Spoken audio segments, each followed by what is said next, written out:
both platforms online, and Dip will take it home. What a game. Take a victory lap, take a bow, and take the headsets off and start to yell.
Hello, and welcome in. Welcome back to ECAC. My name is Whoops You, and this is Rocket Star alongside of me for today's Rocket League action. 4 teams remaining here in the Rocket League playoffs. This is the semifinals, and we're going to have ourselves an awesome matchup, which is Concord University taking on Weber State. Rocket Star, take us through these teams.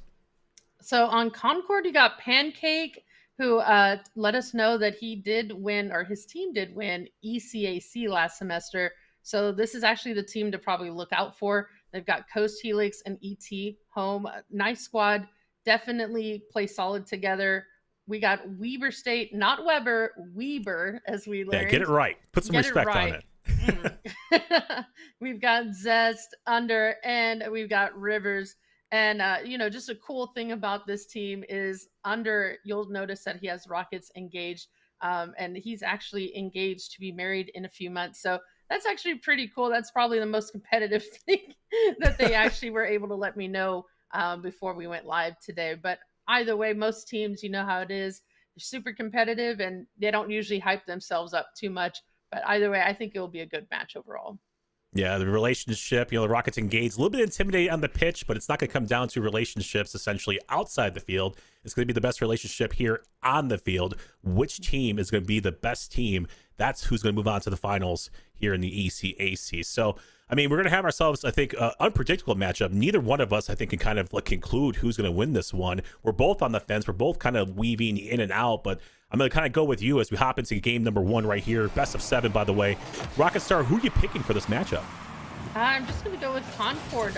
They did win, ECAC last semester. So that being one of the few things, looking at the rosters, that kind of caught my eye. Like, hey, that means you definitely have to have the chance to win this, right?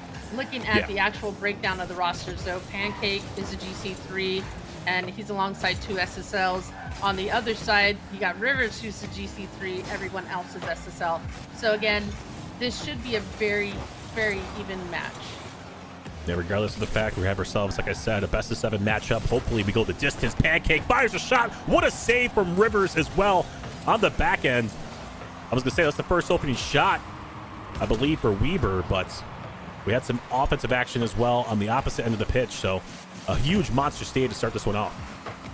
Yeah, definitely one of the most harder things with Rocket League is being ready to just save the ball. Every time someone's throwing the ball at net, Pancake with a shot on ET with a follow-up, and he can't phone home.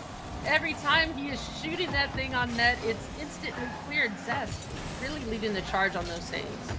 Yeah, I gotta be careful here if you're Weber as well. You have low boost. You have to kind of take your time. Rivers did just that, bringing that one right back towards midfield, but ET waited patiently, had the takeaway as well. Here comes Under. Helix gonna fire a shot, coming off to the right-hand side. Zest has to pick up this boost. He does. He might extend this play towards the opposite end. I was gonna say, Under was waiting on the right-hand side, doesn't choose to go up on that play. No aggression to start this one off for either team just yet. They're both being very patient. I like the control, though. I don't necessarily like the respect. I want to see more ego challenges, just like we saw there. But there is quite a bit of space given by both teams. A little bit of a moment ruined there. Rivers just throws away the ball. I thought he would just shoot that on. Instead, he banged it to the backboard, and no teammate was able to follow. Yeah, I think you said that correctly. I believe there is no ego challenge going out here. Like I said, no one really trying to put that foot forward just yet, trying to overextend on the offense or the defense. Under to the left side. Good 50-50 challenge from the defense right now from Concord. Another shot being fired away. Zest has the double tap. Not going to find his mark, but still, Rivers finds his way in. 1-0 to start this one off.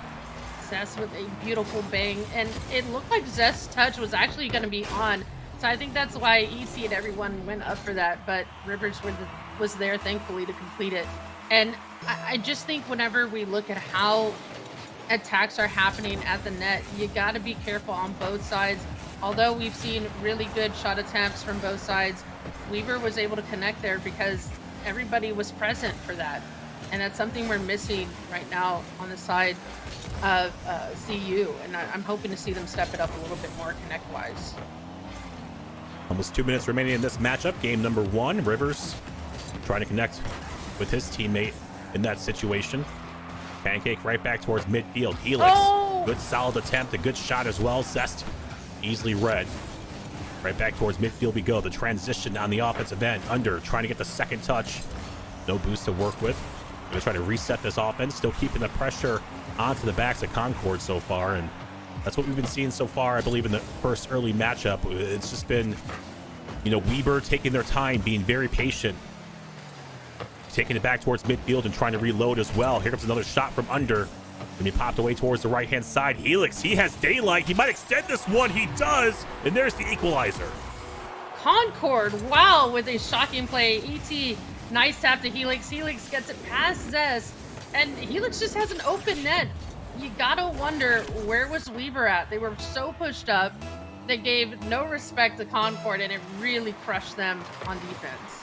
Yeah, I think I cast or cursed him in that situation, so my apologies. But I was commending them pretty much on the defensive end, and basically, you know, Weber, they were being so patient and just waiting for a lot of these shots from Concord, but they overextended just a tad bit, left the door open, and Helix saw daylight. So unfortunate, but the equalizer is there. Rivers trying to take the lead right back. Pancake with a save. Right back towards the blue half we go, though. Almost 60 seconds remaining here in game one. Yeah, lots of attacks onto the net of Weaver right now. Clears happening back and forth. Ping pong is going on, but I just want to see some control happening. And Rivers there controlling the ball well. It's on the sidewall. His teammate not pushed up mid enough. It's just going to end up getting thrown right to Helix. And back on the attack, we see this great team.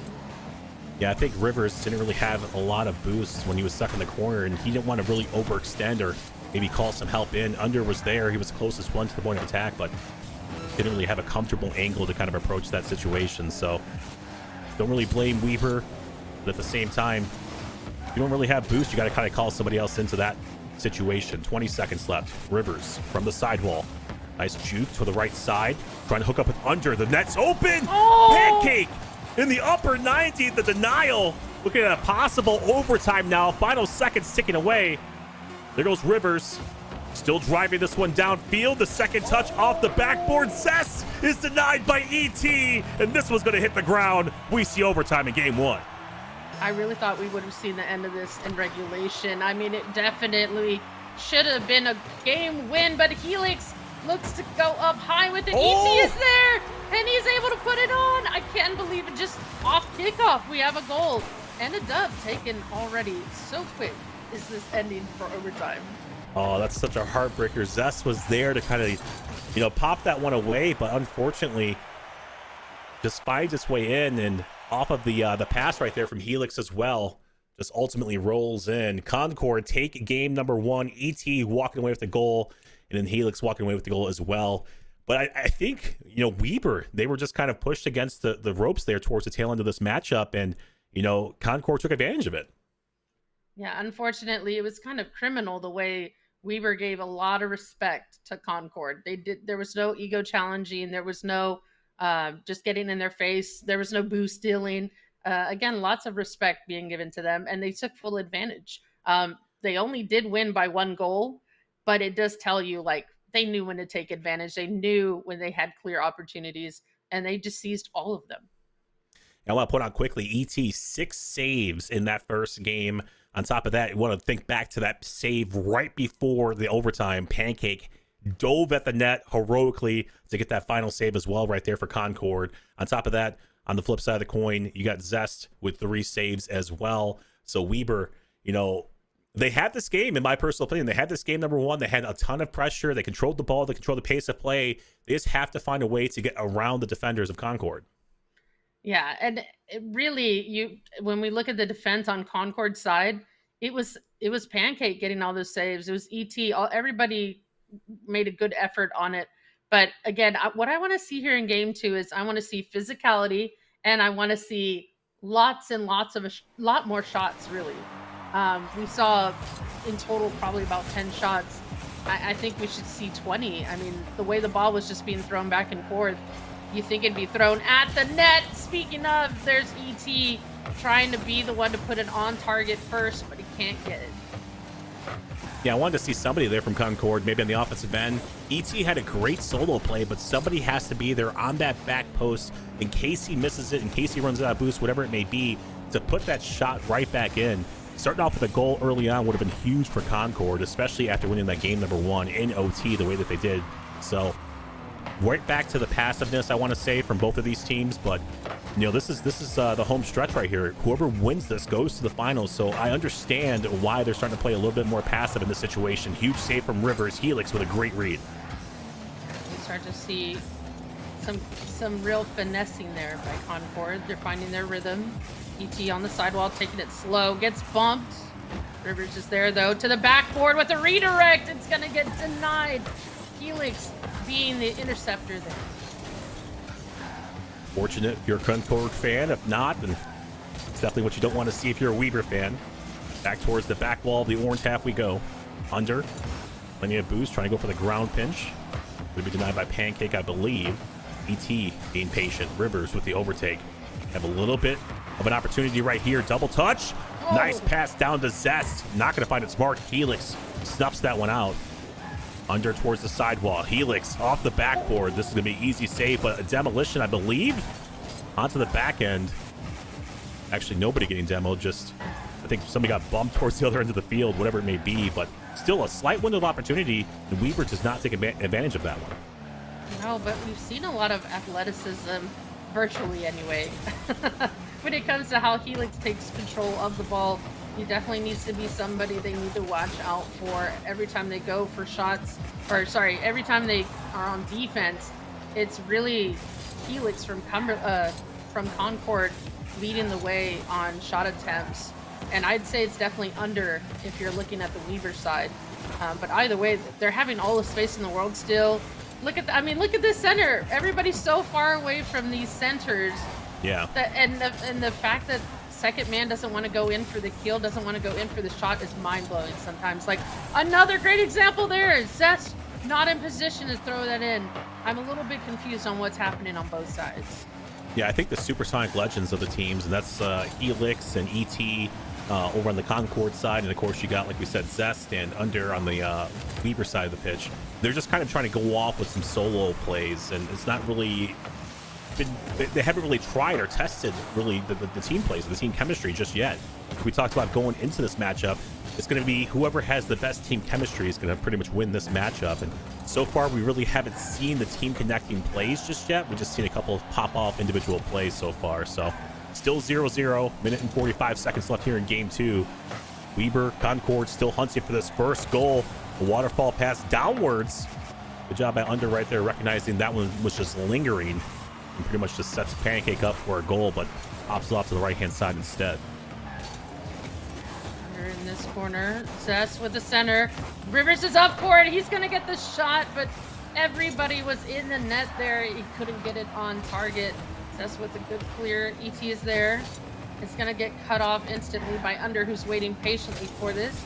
And we see some control on the sidewall. We see some control, but it's unfortunately still not going to be on. And I just want to see something change for these teams. Helix, though, going for another solo play. Just not able to connect. And the funny thing, Whoops, is when we see these teams do connect, it's only on defense. When they go back to offense, it's like they both forget they have teammates. No, I mean, honestly, I want to give credit to Weber there in that last possession when they were driving upfield. I believe it was Under who had the possession, and you saw Rivers on the back end of it trying to go for a bump. All three members, just like that play right there as it was trying to develop, all three members of Concord were on the left side of the pitch, and had Rivers got a bump onto anybody there in that situation, it probably would have been a goal in favor of Weber. But final 30 seconds, another shot being fired away. Weber going to keep their defense strong so far. Zest trying to get this one back towards the blue hat. Under does succeed in doing so. Helix, he's up in the air. Have to kind of keep your eye on him. Rivers with the challenge as well. It's a battle of the midfield possession pretty much at this part. Helix, go-ahead goal denied. Another last-second heroic effort from the defensive side. That one's going to hit the ground. We see game two overtime. So back-to-back overtimes. Does this one end early, Rocket Star? I'm going to say no. Everybody wants to slow things down now. We're getting more serious, right, as games progress on. People don't want to just be throwing away these games. They want to have a closer shot at things. Zesto has a bit of space there. There's a double demo, opens things up, but still nothing on target. Still lots of singular plays. And there we go. We see a follow-up, but it's cut off, and somehow ET just gets a goal. Oh. Yeah, ET just phoned the back of the net. He found it and drilled it. Zest just tried to come out of the net. All he had to do was sit there on the goal line, but the anxiousness just kind of took him away and tried to cut that play off early before it even presented itself. And ET took advantage of that, and it opened the door wide open for ET to score that one. So Concord, once again, pulling off some overtime heroics, getting the job done. Weber, they're in trouble. They're down 2-0 right now. Yeah, if we break this down, though, things kind of were a little bit more even this go round. Shots were the exact same. Saves a little bit more towards Concord. They got 2 more saves than Weber was able to get. If Weber got just one more save, we would be in a longer overtime. But again, it just comes down to those little moments when you're taking 50s. It comes down to those moments where you're deciding whether you're going to play solo play or go for a team play. Like, they need to take the ball and touch it with intent. There's just a lot of non-intentional things going on the pitch. And I do agree. We were down a lot. And Concord's, I mean, they got 2 games already to their name. So I'm sure we're just going to start to see them really, really take off if Weber doesn't get in their face. Yeah, I do agree with you on that one. You said that they're just touching the ball, essentially. They're not touching the ball with intent. You have to have some sort of setup play. You have to have some sort of second touch on the ball. You can't just bang it down the field and expect good things to happen from it, because it's going to be quickly gathered up, and it's going to, pretty much tarnish your offensive opportunity that you have to kind of score. I really do feel like if Weber have a chance to win this matchup, they need to have more presence on the offensive end. They need to just, take some more risks, because guess what? You lost 2 games so far. Yeah, there were overtimes, but you lost games when you should have taken some risks, and you didn't take those risks. You would have had yourself a goal. We would never be in that overtime situation. But let's hop into game number 3, see what happens over here on the pitch. ET, let's start things off in the corner. Zest, Pancake, gonna try his luck as well under. Not gonna find a good clear in that situation. Rivers does clear that one towards the right-hand side, though. Right back over towards the blue half. Pancake's gonna get that. And pretty much, leave it up to Helix. Why not go for another solo play?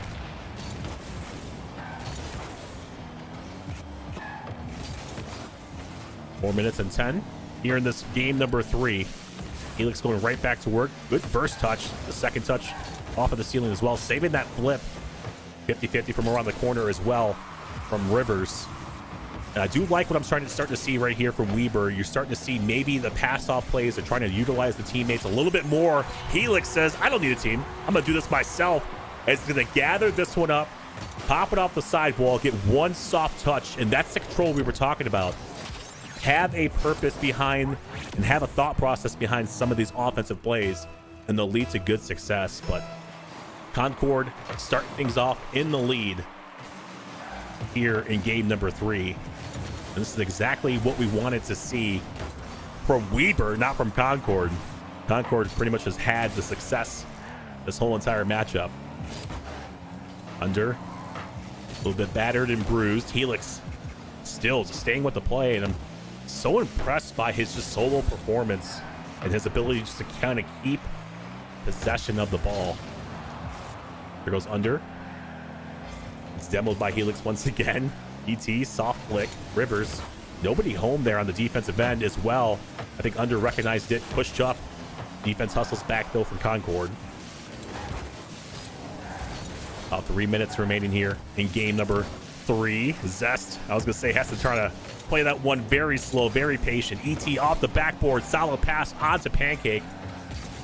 Not gonna find its mark though. Gonna be cleared away over into the corner. There goes under as well. No boost. Net a little bit open. Soft touch towards the midfield.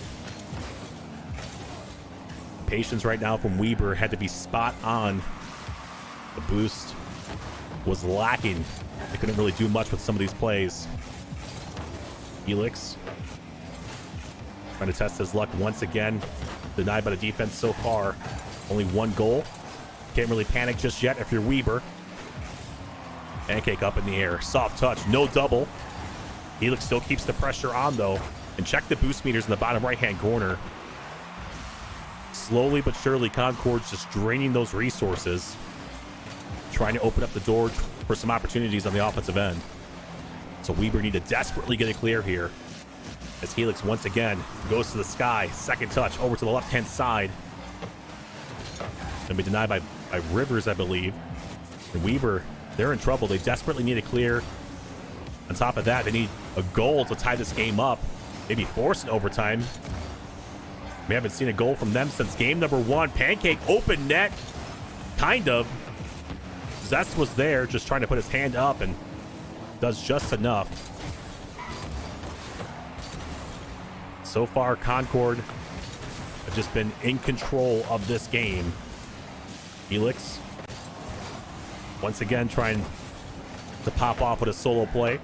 ET, Pancake, both of them up. This could lead to something, but Helix just so fast. Keeps himself relevant time and time again in a lot of these plays. Off the back wall, trying to go for a highlight, but just missing contact. Still ET there to put that one in. And this is the follow-up touches that we've been talking about. Concord just executed perfectly on that play. 2-0 now in their favor. Almost 60 seconds left. Good fake from Zest. Helix is in trouble. He has no boost. Zest, maybe a pass over towards the left side to Rivers. Not going to find its mark, though. Helix in the back wall. Rivers with the denial. Rivers now with a pinch right back towards midfield. Helix up in the air. Does he have the boost? He has a little bit. He's going to float off towards the left. Maybe leave it for one of his teammates as well. And a 2-goal lead. Good shot. ET does keep that one at bay. Still 2-goal lead. I'm liking what I'm seeing right now from Concord. They're just slowly, patiently comfortable with this 2-goal lead, trying to keep Weber from scoring, maybe gaining some momentum. Final 12 seconds. Helix, soft touch back towards midfield. Under has a chance at it. ET, early challenge, taking away that opportunity. Everybody stuck in the corner. Helix going to come to save the day, and he does have enough boost to kind of extend this one outwards. And there it is. It's going to hit the ground, and Concord moving on to match point. And we expected this one to go the distance. We expected it to go to 7, but instead we're looking at a quick 4 and out. 1 goal for Helix, 1 goal for ET. And I tell you what, if Weber has any chance at a comeback right now, it's going to have to be on the back of Zest. He has to just play a little bit better. 68 points is not going to cut. Pretty much pushing past a very, very solid Concord team. So, going to be hopping into game number 4, potentially the last game, as we welcome Rocket Star back into the booth. Hello, welcome back. 3 saves on the back end. No offense since game number 1, I believe, or game 2, my apologies, since game number 2 for Weber. So unfortunate situation for Weber as Concord move on to match point, Rocket Star.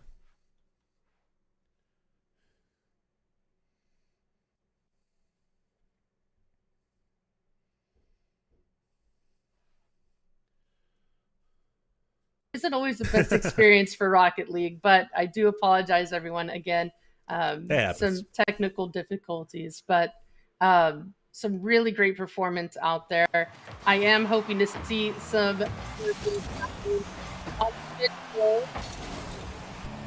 being thrown around by everyone, but ET taking control in the corner, going for a double. He centers it, but it is insta cleared. And this offensive push coming right now, coming kind of strong. Yeah. I'm a bit worried there, though, for defense. Maybe a double, maybe a goal here. Once again, second man just not in the right position to score that. Yeah, that's just unfortunate right there for ET. He was going to start things off on the offensive end, and he was looking good in that last game. Kind of putting his best foot forward, received a good pass as well from Helix. Still, nonetheless, that one falls to the wayside. Pancake now, great extension. Pancake going to score. Concord find themselves up with Pancake. Long shot, a sniper shot that finds its way into the back of the net. I like that. Teamwork to make the dream work. And, you know, they should call that man Donut, the way he be dunking, because that was impressive. I like these kind of plays coming out of these teams right now. Yeah, we just have to see some of these plays maybe in favor of Weber, though. Because so far, it has been the Concord show, and it has been pretty much Helix, like you talked about before, the front runner for Concord. It has been just an absolute terror with some of these solo plays that he's had, and we have to see Weber have a couple of plays of their own on the offensive end. This has been so unfortunate that they've, you know, I would say missed opportunities, because they have been missed opportunities. They strike here, and that's under. One of the players I called out, basically, that needed to play better, he strikes and ties up the ball game. Yeah, he's just trying to get his team back in this. I mean, Concord has 3 games. This is best of 7. If they lose here, it's over. It's done. Whoever won a chance, I mean, Weber won a chance to come back in this. They really just need some kind of a dream. Under trying to make it work for them. That ground pinch definitely looked like it should have been completed, though. Looks like it should have been a goal. Unfortunate moment there. I also said that Zest had to step up big time as well if Weber have a chance at making this comeback and, you know, potentially at least winning a game here in this series. I would love to see that happen. Wouldn't expect a sweep this late here in the semifinals. But this is Rocket League. We all know this, that anything can happen. Back towards the blue half we go. Double demolition. The defense non-existent on the pitch. And Weber can't take advantage of it. I can't, but, you know, it's definitely Concord's game. It feels like they want it more. It feels like they prepared more. Maybe Concord did a lot more workshop maps. We do say almost another good center. They're coming in hot. Defense is coming strong out of Weber, but you can't just play defense, defense, defense. You need to be able to make your own plays and start your own run of things, because time is ticking. Like, we're almost halfway done with this. And, you know, they're only tied right now. I don't know how things will continue on in this series, but I'm a little bit worried for them. Just a little bit. And it's do or die, essentially, as well. You know, match point is lingering, and you start to feel the pressure starting to be, you know, there for Weber. A couple of shots raining through, but once again, just missed opportunities from Weber, and they have to be able to capitalize on those when they drive the ball down the field towards the blue half. So, unfortunate opportunities. Under with a great extension off the back wall, going for a fake. Maybe if he would turn that one into a bump, and it works out. He gets credit for it. Rivers finalizes it, and basically the bump on the tail end of this play onto Helix solidifies that goal for Weber. What an incredible personal win for yourself, right? Helix was out there really feeling himself, doing all these, you know, Michael Jordan type of solo plays. And Under said, you know what? I can do those too. Let me go ahead and score one real quick. In fact, let me bump last defender. Let me put this game in order for my team. Let me bring Weber up for once. We see them in charge with this lead. I want to see them continue this. I want to see them pushing for this. I want to see their appetite fulfilled here. I want to see the hunger grow for them. I want them to take this. And no! We are now tied up again thanks to Pancake. Yeah, that's just so unfortunate, but good job from Pancake right here to recognize that Helix was not going to be able to get that second touch on the ball. Zest, once again, just trying to guess as to where the ball was going to waterfall down into. And he was probably expecting Helix to kind of, you know, go for that double, go for that highlight play. But unfortunately, he just misses, maybe intentional, maybe accidental, whatever it may be. Still results in a goal for Concord to tie the small game up. Some elite mechanical motions happening there. A follow-up touch is missed, though, and ET also can't get it on target. Concord trying to put themselves above Weber. They're trying to do it very, very smart. Like, you can see every touch is being meticulously planned. In the sidewall there, we see a 50 just not going their way, but pressure has really been the name of the game for Concord. Yeah, we're starting to see a lot of fakes, a lot of pretty much, I was going to say, like you said, methodical touches essentially on the ball. Oh, what a shot right here from Zest. Helix has to hustle back, and he does. What a solo individual play. Might see ourselves a potential overtime here. 20 seconds left on the clock. Helix forced up. Under takes it from under him, or from over him, I should say. My apologies. Still on the orange half. Still a chance right here for Weber to maybe get this one done in regulation. Pancake has other plans. Helix as well. Both defenders up for Weber. Rivers, extension towards midfield. ET gonna pop that one backwards. I think we're gonna see this one hit the ground, and there it is. Another overtime to decide if Concord is gonna be moving on to the finals or if Weber is gonna be staying alive. Weaver wants it so bad now. Wivers with great control. He's looking for second man to complete this. Unfortunately, Helix has control. I'm scared for last man. And a good save coming out from Zest, but it is just possession thrown away. Now we see control with it being held by ET. He's looking for his teammates to push this along. See now it's Helix as last defender. It's just that battle of whoever's going to make the smallest mistake, it's going to get scored on. This is how close this entire series has been. It's just Concord's been able to edge out every single time. I want to see Weaver have their opportunity too. 45 seconds into this matchup. Weaver, I was going to say a chance to do it in overtime. Pancake, just a perfect, oh my goodness, the triple commit on the offensive end. And what? Helix doesn't finish the job. I think he thought Pancake was going to do it, but I think Pancake thought that Helix was going to do it. So a big-time missed opportunity to get this series done. Concord would have had a sweep in that situation. But we're still here. No, it's okay. Look, we don't want brooms to be pulled out during this series, okay? We want to go more games. Let's go. Rivers flying like a monarch in the sky, like a butterfly. Look at him go right to him and his teammate. We are going to see more games, and I'm excited for it. Wow.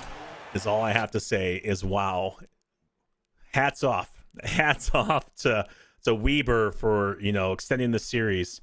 2 goals for Under, 1 goal for Rivers. And I want to say, you know, good job on Zest. I know I called him out on the tail end of that game. He did step up big time. You know, he had like 1 mistake with that waterfall, but that was such a tough read. You can't really blame him in that situation. But he did step up with some huge individual plays that Helix was trying to, you know, pretty much go for and basically save them away. But walking away with 1 save here is Zest, 3 for Rivers. On the flip side of things, you got 4 from Helix, 3 from ET, and Pancake walking away with the only 2 goals. Should have been probably 3, maybe 1 for Helix as well. But we're not going to talk about that, Rockstar. We're not going to talk about that. Yeah, I mean, just huge props, though, to Weaver. They found it. They dug in deep, and they found a way to come back. It took them 11 shots, though. 11. Hey, whatever gets the job done. It took them 11 shots. So, again, I think they need to use this time between the matches and just really say, okay, guys, let's take a moment. Let's look at our positioning, because second man not being there every single time is really holding them back. They're having some great plays, but there's nobody to complete them, and Concord has that. I agree. I 100% agree with you. It's been something that Weber they've been struggling basically this whole entire time. They haven't had that second person there to kind of put that final punch onto the ball, and it's pretty much been lingering this whole entire series. And that's what's led to the success of Concord. Pancake, great job around the air. Good save from Zest as well. He had low boost in the tank, and he still somehow managed to pull that one off. Still managed to pull it off, but it's only about what actually goes into the net that counts. And I can't believe we saw so many misses there, though. Good clear, though, for Concord. Keep things away from their net. They don't want to keep going. They want to just take this dub.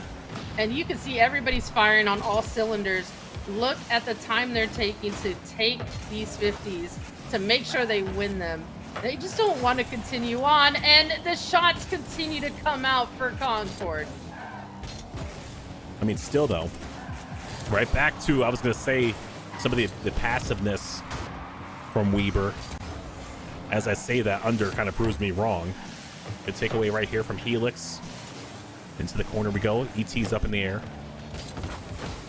I don't really like that touch right there from ET. I really wanted to see him slow that one down, maybe just a tad bit, and maybe put a little bit more control and thought behind it. Instead, he just kind of bangs in, tries to get a wraparound pass, and 96% of the time, those are just easily readable, and you kind of just pop it out back towards the same wall. But regardless, here comes Weber back towards midfield. Rivers bangs that one towards the opposite end. It's going to set up Helix. He goes to the air, off the ceiling. He gets bumped. Zest back. Zest with a soft touch. Helix with a soft touch right back towards it. ET trying to get the job done as well. He can't put it in. Huge defensive stance right there for Weber. huge moment squandered, and it should have been straight up a moment there for Concord to show, like, hey, like, we're the better team. But instead, Weber's defense has really outshone Concord again and again and again. Yeah, but you have to watch out and you have to be careful, though, because Concord's doing the exact same thing that they were doing back in the Game 2, Game 3, where there's allowing Weber to kind of waste the boost, waste some of the reserves that they have, and start to try to control the boost. A good shot from Rivers.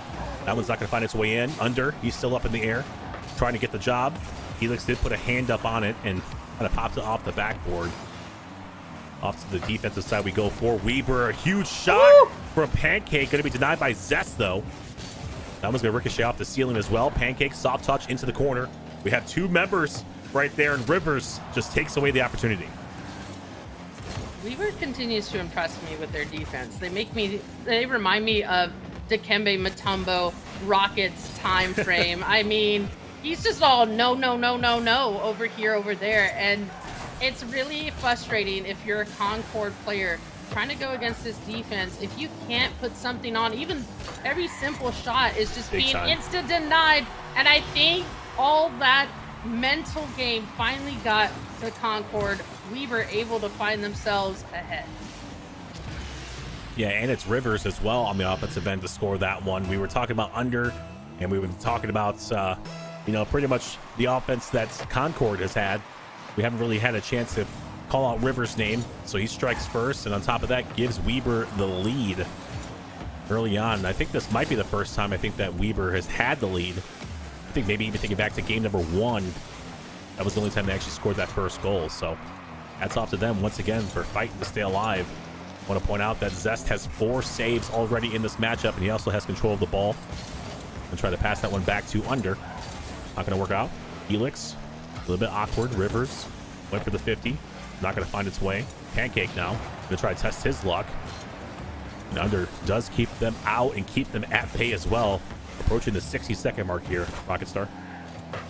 Yeah, time is ticking away, and Concord want to close this out.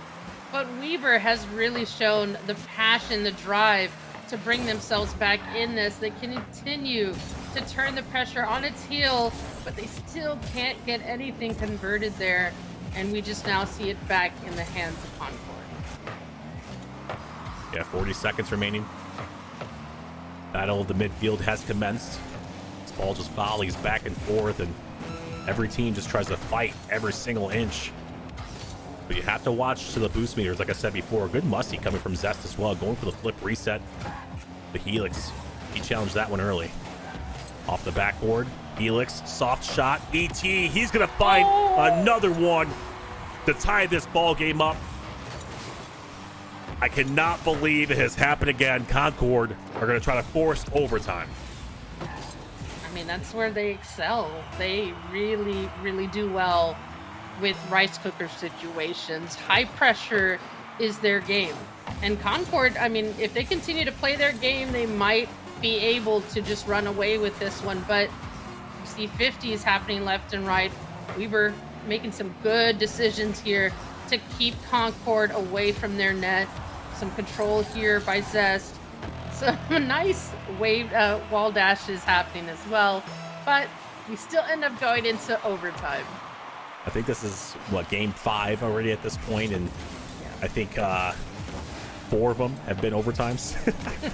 Yeah, 4 of them have been overtimes at this point in time. First shot early on coming from ET, not going to find its mark. Going to be saved away. Helix! Oh! Helix with the putback. He's going to drill it, and that's it. Concord get it done in overtime again, and they move on to the finals. Helix just took advantage of the scramble happening on the pitch. Everybody was trying to go for that ball, but nobody was able to save it because every member from Concord placed themselves so smartly. If you try to clear it left, they were there. If you try to clear it right, they were there. They were in every position you didn't want them to be in. And, it just ended up being a Concord win. They just played so much smarter, unfortunately, than Weber. Everything that could have gone right for them in overtime happened for them. It just reminds me of like a hard fought baseball game where you have just two phenomenal pitchers just going back and forth with almost like a no hitter essentially at this point in time. And then all of a sudden, bases are loaded. You find yourself in the worst possible situation, and you have your star player just walk off and crack a grand slam. And that's exactly what Helix just did in that situation to push past this, awesome Weber team. You got to give credit to them. They fought, they stayed alive, they took 4 overtimes, for Concord, and they played their absolute hearts out, but they just could not get it done on the offensive side, and that's what really restricted them and held them back.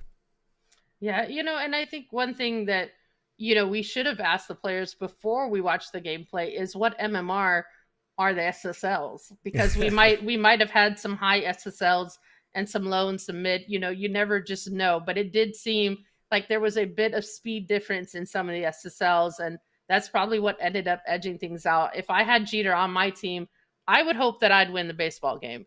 But, I myself am very bad at hitting the ball. So luckily, I was gonna say, luckily you don't have to be in that situation, but we do. We're gonna have Pancake, somebody who is on that winning team, essentially from Concord, with an interview after this break.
Hello, everybody, and welcome back to ECAC Rocket League. My name is Whoopshoe, a Rocket Star joining me in the booth. And if you guys missed the action, you guys just missed an awesome series. Concord Esports knocking out Weber State to move on to the finals, and 4-1 victory for them. We have with us in the booth, though, our good friend Pancake from the winning team of Concord. Pancake, welcome in. Hi, how you doing? Congratulations. Hey, glad to be here. I'm doing great, guys. Love the shirt first and foremost. That's why I want to kind of say, representing Juice WRLD out here. Gotta love it. How are you feeling after this victory? Well, other than the absolute devastation that was that overtime in Game 4, we're feeling Which really overtime? good. I'm sorry, there was like 4 of them. The one where we didn't score an open net. What? Can you like walk us through what happened there? Because I was absolutely just like floored by that. It looked like you had the go-ahead goal, but you're trying to like give it to Helix, and Helix wanted to give it to you. Yeah, so my brain pretty much just turned off. My teammate Helix told me, he was like, all you, because I got the outplay and wanted me to tap it in. I was like, and then I did nothing and didn't hit the ball, and he didn't hit it either because he thought he was leaving it for me. And then we just let it roll past the goal. So And that's what it looked like. That's exactly what it looked like up here. Like it looked like maybe he thought the angle was there, and like he was calling you to like kind of finish it. So it would have been awesome to kind of see that, but it was such a difficult angle, difficult shot for you that he should just chip that one in, and you guys would have won. It was absolutely there for me. That was totally on me. I'm gonna leave this up to Rocket. Right. You talk to him about this. This is ridiculous. Pancake, I had some questions for you as well. Whenever we look at how y'all played on the pitch, Concord, like how many hours do y'all put into replay review and to training packs? Like y'all seem like you have a good regimen down. We are all, I think we're all just, well, I shouldn't speak for myself, but my teammates are both grinders. Like Felix already has over 1,000 games of twos played this season, so they get the mix for just crazy grinding. Yeah. I feel like this season just started too. It's been out for a while. I don't play often, I guess. Not for comp. Yeah. They like to drop like a casual 1,000 twos games a month, something like that. That's insane. Wow. That's insane amount of play time right there. But I mean, obviously it's paying off though, right? I mean, 2v2s is the best thing for a lot of higher up people. You know what I mean? It's like the most like, I guess, fast paced, and you have so much time with the ball as well. For those of you who don't know, or just casual players, a lot of pros play to the 2v2 format here in Rocket League because it's just such a faster pace and it sets the tempo essentially the whole time. But I mean, you kind of have to if you're pushing for that next level. You kind of have to. So, Pancake, I'm going to ask you the tough question. Rocket Star mentioned earlier, you guys won, last year ECAC. That's the hopes and dreams this year. Can you guys do it? And if so, double part question here. Who would you guys rather face here in the finals? Either Fisher or Wichita State? Well, I think we would definitely rather face Wichita State, but we're prepared for Fisher. Anyone who knows esports knows that Fisher is inevitable. Yeah, Fisher's just that team, man. They are definitely them right now. So we're definitely thinking about that and doing what we can to get ready for a Fisher matchup, but it'd be awesome to play Wichita State. All right. Rocket Star, any final words, final thoughts here for our good friend Pancake? I just like the offensive pushes y'all did. So I just wanted to say, big ups to you guys on just, playing really, really consistent and really strong offense. And, I think you guys have to have really solid mentals because we were like, their defense was crazy. Yeah. Hey, all or nothing. You got to attack. That's where the fun is in the game. Yeah, and you guys stepped up big time too, man. Kudos to you. Kudos to the team. Congratulations and good luck, man, in the finals. It's going to be awesome. I'll definitely be watching and seeing who you guys are going to be taking on. And, hopefully you guys get to celebrate and hoist up that virtual trophy, I guess you could kind of say right now, man. Any final thoughts? Any final words from you, man? Any shout outs? Man, shout out Concord. Shout out my grandparents who are watching the stream. I love you guys so much. Hi, grandparents. Thank you for supporting. Go Concord. Thanks for the interview, guys. Yeah, no problem, man. Have a good day. Good luck, like I said to you beforehand. Love the shirt, and thank you to all the parents out there supporting. So, Rocket Star, that's it for us. I mean, that was a heck of a series on our hands. Concord pushed through. Do you think they have what it takes to push past that solid Fisher team? Everybody kind of has them circled on the calendar. Yeah, Fisher's that's a whole nother team to have to try to face. I mean, really, at the end of the day, I think Concord, if they can make sure that second man, like somebody's just always in second man position, ready to go, I think they may stand a chance against Fisher. But speaking of Fisher, we actually get to see next here on this stream. Tell us more about that. Whoops. Yeah, it's going to be ECAC Overwatch, and that's the semifinals for them as well. And if I was a betting man, I'd probably pick Fisher in this matchup for whatever reason. But Fisher College Freaks versus Fisher College Fiends. And that's going to be Tugboat and Nerdy Bird taking on that action for you guys. So some awesome top 10 action for some Overwatch. Catch Tugboat and Nerdy Bird right here after this stream. Do not go anywhere. But shout out to Rocket Star. Shout out to our producer as well, Prof. We appreciate you so much making us look good, sound good, and feel good. Follow Rocket Star on Twitter or X, whatever you guys call it nowadays. And follow me as well. We appreciate you guys so very, very much. We'll hope to see you guys in the future.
Hello and welcome, Overwatch fans. We are here and we are live. Little Overwatch 2 action on Esports U. This is Elite Division. We are looking at some semifinals. I'm FBI Tugboat. I'm here with Nerdy Bird. Nerdy, how are we feeling on the day? I'm feeling pretty good, a little sleepy even though the sun's still out because the seasons are changing. It's weird. But besides that, I'm excited to watch some fabulous Overwatch gameplay in what could be a strenuously long series, even in comparison to the Rocket League match that just went down, because it's a best of 7 between Fisher Fiends and Fisher Freaks. Yeah.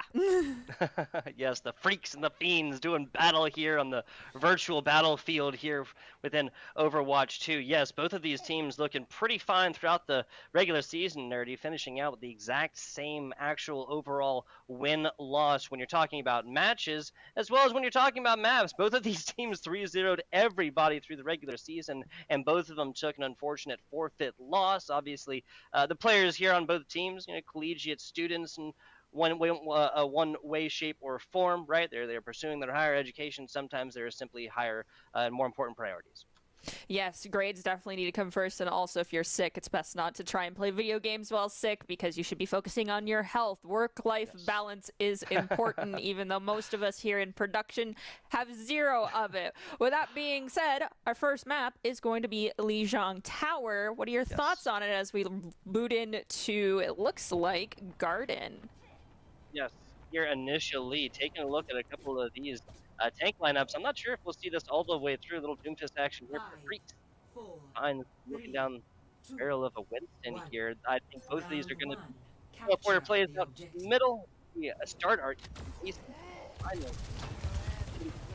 Their first though, down across. They of course have a lot of forward pressure, but that Doomfist and everybody on the Freaks give that monkey the attention that it was looking for. Not gonna like it. A couple more kills afterwards. John Smith now down as well for the Freaks against the Fiends.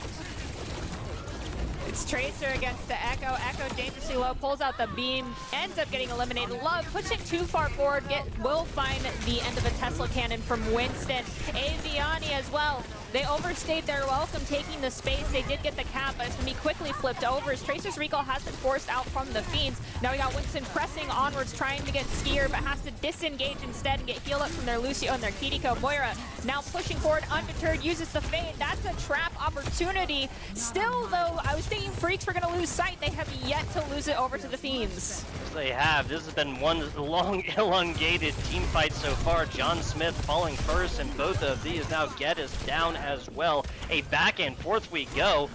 Something tells me these are very similar teams playing for the same college. Who'd have guessed it? University, I should say. Excuse me.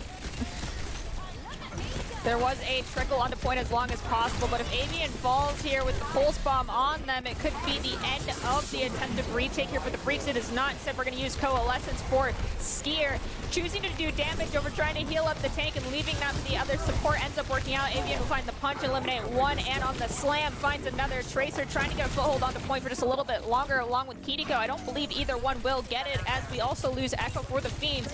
Point is swapped back over in favor of the Freaks. Yeah, for the first time, an actual real team fight win. Who'd have guessed it? Are we playing Freaks versus Freaks or not here, guys? Avani getting super deep right now. They have kept their team alive through the litany, the entirety of that first team fight, Nerdy. We're also going to be coming up on Primal Rage, Kitsune Rush, as well as this copy for the Fiends. The follow-up response will most likely be both this beat as well as Love with this overclock, unless they try to catch people in rotation. We also have the Meteor Strike. There's the Kitsune Rush done to try and clear out the archway. In response, Meteor Strike, beat is not used as unread, unfortunately will pass away early. Love also goes down, so that's a lot of ults in response to one rush, and very little sustainability coming in favor of the Freaks as they lose Skier now. Lucio back in, finds the beat, but they need to get these players cleaned up fast before those overshields are gone, and unfortunately Avian already eliminated. Yeah, Unread dropping that sound barrier at the very, very last was just trying to keep their main support alive, trying to keep Skier alive right there. Once main support goes down, the writing is on the wall a little bit, and you mentioned it, Nerdy Bird. Unread, Avani, Love, everybody dropping a lot of ultimates for not really a whole lot of value. We have Winston coming in with the Primal Rage. We'll find Love. Lost number did end up falling down to the Moira in response. The 1v1 trade, though, I think definitely still favors this side of the Fisher Fiends. As I mentioned, that the Caster Curse comes in. Echo is going to be eliminated. Atlas is looking for an opportunity to use his Pulse Bomb, has Recall forced out. There is another beat coming out from John Smith, as well as the Coalescence from Skier in response. No one is spawned just yet, but Lost Number can't use Pulse, gets eliminated instead. Fisher Fiends still in control at this point, 62% and counting.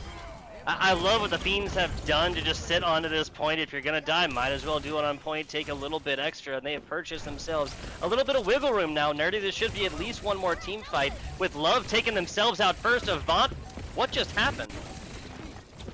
I think there was a miscalculation on trying to jump or hit somebody, and we lose Skier there after. So point is going to flop over to the Fiends, I believe, and they do get it back in their favor. 2% is all the Freaks need at this point in order to get this round win. Unfortunately, they lose their Tracer early, and we have Love swapping over to the Sombra. It's just going to make sure this Mega Pack is hacked so that these returns have a little more sustainability. Pulse Bomb is going to be expelled. We still have Copy from Geist coming in as Skier falls. We also lose Winston for the Freaks, but in response, we're using Copy onto Doomfist to get an extra tank for a few moments. Recall used, Doomfist is low, Avian is eliminated. Riku will come back with this Kitsune Rush, which could help the Freaks sustain on point, as Atlas gets a touch on and distract Lucio, but Lucio knows their job and runs away after doing a little tickle damage, but John Smith does end up falling. Yeah, the Lucio's just having an absolute bear of a time trying to stay alive through this. Atlas has not stopped dumping rounds after these dual pistols in quite a while. Sindrillion just trying to keep the dream alive right now. Unfortunately, that's the last little bit. Avani going headhunting and finds it. John Smith falls again. Again, Lucio's cannot keep dream alive. I think it was a miscalculation regarding the rollout, and with that, it's 100 to 99. Freaks will end up taking it on Garden. Now, it could be Night Market, it could be Control Center. I don't know if we'll stick with the Doomfist if we go to Control Center. Yes, it can work, but I mean, you go Junkrat or maybe even Sombra, it can kind of eviscerate a Doomfist.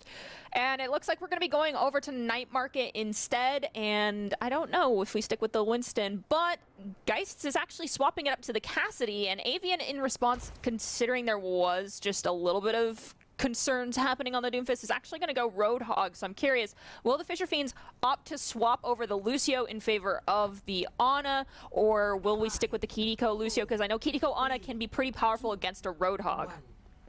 Yeah, and between the amount of damage, the anti-healing, and any answer, if they run anti on their own side, now Fisher Freaks going over almost entirely towards this like super pick comp. The entire idea for the Freaks is go forth, take one player down, make the job much easier for themselves and the rest of the team fight. Nice shot! Riku gets turned into pulled pork, and then we quickly lose Winston thereafter, and John Smith falls as well. So that's going to be, hopefully we remember to cap the point a little sooner this time. Yes, the Fisher Freaks are rotating into point. Unred gets dangerously low. The Echo Focus Beam comes out. Unred is gone. Geist is eliminated in response, so it's a null and void elimination. You got the trade on the Lucio, but we don't have the speed for your horse to get through at this point.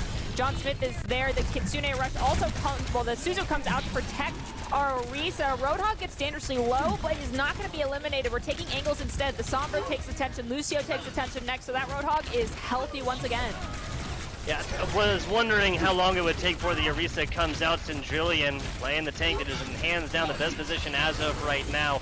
Getting super, super deep, and why not? You only have 2 supports on you really as of right now. Realizing, hey, even that's deep for me. Sindrillion goes down. He's in a terrible spot. Aviani goes down shortly thereafter, so both tanks have been traded out. Riku falls, Geist also falls thereafter. We're at 40%, and roughly at this point, if a team has this much on site, it is the round win is heavily favoring that squad. We're coming up on a lot of ultimates, and Skier is trying to see if they can get their ult charge just a little bit more. One good place, this purple or good place yellow orb, we have that Moira Coalescence, but Atlas looking for an opportunity to use this Pulse Bomb, gets scouted out instead. Finally, we have Kitsune Rush from Riku come through. The response is going to be that Coalescence from Skier that we saw them trying to get up online. No one has fallen just yet, but Love gets really low. Same with Riku. Wise decision, just let him pull the Kitsune Rush. You guys can have it. We'll wait a couple of seconds. Patience being a virtue, Nerdy. Sindrillion, unfortunately, was not tracking the other ultimates coming out from the Freaks and got caught in the EMP, and with the nullification of abilities for 3 seconds, the response, Roadhog ultimate is going to throw the Lucio off the map. Cannot wall ride the freedom. We're going to turn Riku into pulled pork. Oh, that was a little painful, but Roadhog does what Roadhog does as we're coming in. Geist gets eliminated early. The Fisher Fiends are struggling, coming forward too soon without the rest of their squad, without their tank to take the damage, and they're losing teammates before our team fight can even occur. They hear the hack, they turn around, it's going to be Love Gone, but the price paid is Riku getting eliminated. Nice spin, the Terror Surge coming in, and immediately John Smith answering with a sound barrier just in the nick of time. Freaks really trying a whole lot of different things. It's paying off in these elongated team fights, Nerdy Bird.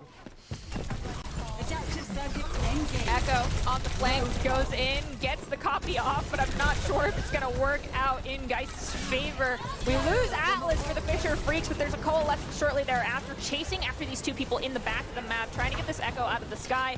Lucio is also there as well, almost gets the boop onto Skier. Skier uses that fade to Sudane, but the focus beam will find Skier. And we've got the Maga Swap coming in. Will the almost unkillable tank from the previous patch be enough as Kitsune Rush comes through as well? Possibly a little over expenditure for the Fisher Fiends to try and get a foothold on this point. But I always love me some Maga. It's just typically I see Maga with a Baptiste. Yeah, 100%. Between the boosted heals, the medium range capabilities via damage, and the mortality field, of course. Lost has really just been spending this entire time just trying to find a way in edgewise so far. I love the malleability from the Fiends. Most of those coming up from the Freaks earlier. We'll see how they are able to work it. John Smith falls, Unread falls, unfortunately Lost Numbered will end up getting hooked by Avani. Cendrilian is going in, but gets EMP'd, is forced to disengage. But the good thing about that is that if Cendrilian can get Cage Fight online fast, considering how quickly Love is managing to get these EMPs, we could avoid the Cage Fight getting EMP'd and perhaps see a huge pulse bomb or just a team wipe or some juicy targets that get turned into barbecue. That is something we really have not seen thus far. Granted, you're kind of low on targets here for Lost and for Atlas, but we need some more of these 6. These are, yes, they are basically cooldowns, and yes, they have to come forth and result in kills more often. Well, we heard the Cage Fight go off. Riku will pick up 2. Unfortunately, Geist did fall to Love, who is just dealing with the off angle. It does also take that Sombra out of play for a little bit, so it's worth the distraction for your health pool. We managed to dodge the Roadhog hook. Tracer, it's Lost and Numbered, still has his pulse bomb. Recall's forced out. There's the Kitsune Rush. It's an opportunity to go in and wreak havoc, especially for Centurion, considering the reload speed reduction. They chase down Love like there's a bounty hunter on their head. Lost Numbered is going to be eliminated. Geist quickly falls. The Fiends are hitting the ground one by one, and John Smith comes in with the beat drop a little bit too late. Kiriko is going to get hooked, uses Suzu to sustain, but Avani now getting dangerously low. Oh, yeah. The kid was on double digits for quite a while, which is basically on 1 for hero like Roadhog. Back and forth we go. This map was shaping up to be a little more one-sided towards the Freaks. We get another 99 to 100 regardless, however it's going. John Smith taken out by their counterpart right now. Gets Sis with 1 and 2, and the Fiends have done it to bring it back in Lijiang Tower. All right, we're going to Control Center, and I actually anticipate Avani staying on this Roadhog, and then in return, or, possibly, I could see a horse v horse bringing out, battle cattle, so to speak, on this map. But Avani was obviously a terror on Roadhog, instead is going to swap over to the Orisa. I don't know. I'm not against the Ramatra as well. Like in this inner area, this can get so brawly. You throw an actual Torbjorn that's like supported through here, and then as long as Lost can continue to do what they do with getting into edge damage, Tracer or the Cassie, it doesn't matter to me. Fiends, excuse me. I think this is a. Well, it really depends on what Atlas goes after the teleporter, right?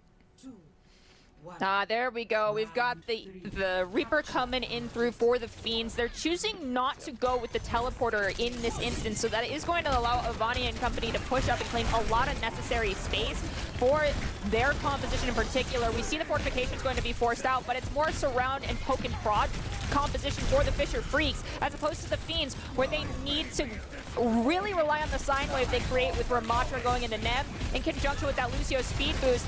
But in doing so, they're exposing the entirety of the back line of their squad. So far, though, goes unpunished, but Cendrilian getting delivered by a spear spin into the squad of the Fisher Freaks. That is their first elimination.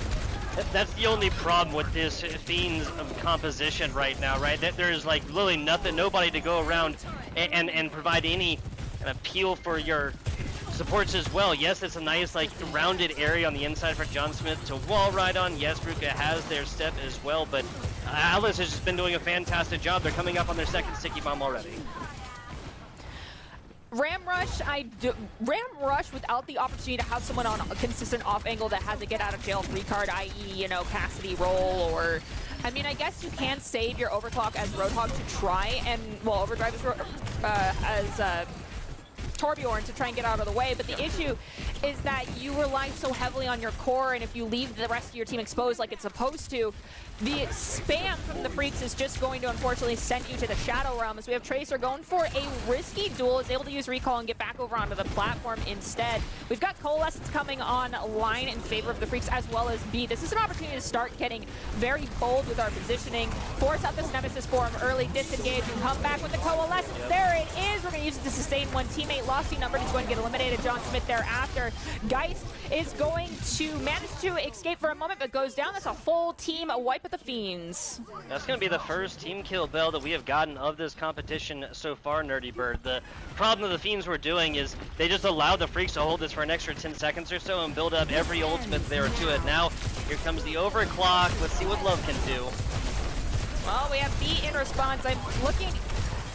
The issue here is, guys, everyone is gone once again. Ruka is the only one to find an elimination for the Fiends, so no, not another team kill, but if we don't get in perfectly here, we're gonna be in trouble. We've got 15 seconds to touch.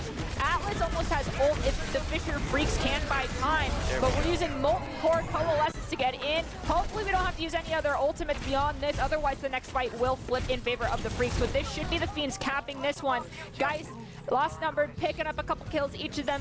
Guys gets dangerously low, maybe getting a little overzealous, trying to find the final elimination onto somebody, but finally they'll get to claim this doorway, which is in their favor so long as they play off cooldowns, but the Lucio speed is picking up and corralling their squad, bringing them past that choke point, and so now this is a Freaks Alley. They can do whatever they want in this area, and that's not what you want if you're the Fiends. Comes, finds nothing there from changing the time. 20% or so is going to be the Fiends' reward thus far. Attempted stick does not land. Ruka, Love both finished out, so a 4-4 for right now, Nerdy. Atlas might quickly turn this into a 4v3. The Ramatra gets dangerously low, trying to put arms up in the way to sustain to get the beat online. The beat does go off, but no one is currently touching for the Fiends. No, I'm lying. There is one person there. It is Torbjorn who has Atlas in their sights, and in response, Avani is going to come in through and get that elimination. I don't believe we'll see anyone from the Fiends get another touch on this site. We will not, and that is the Fisher Freaks taking Lijiang Tower. Yeah, this last map being far and away the most one-sided of these. 199 for the Freaks in round 1, 199 for the Fiends in round 2.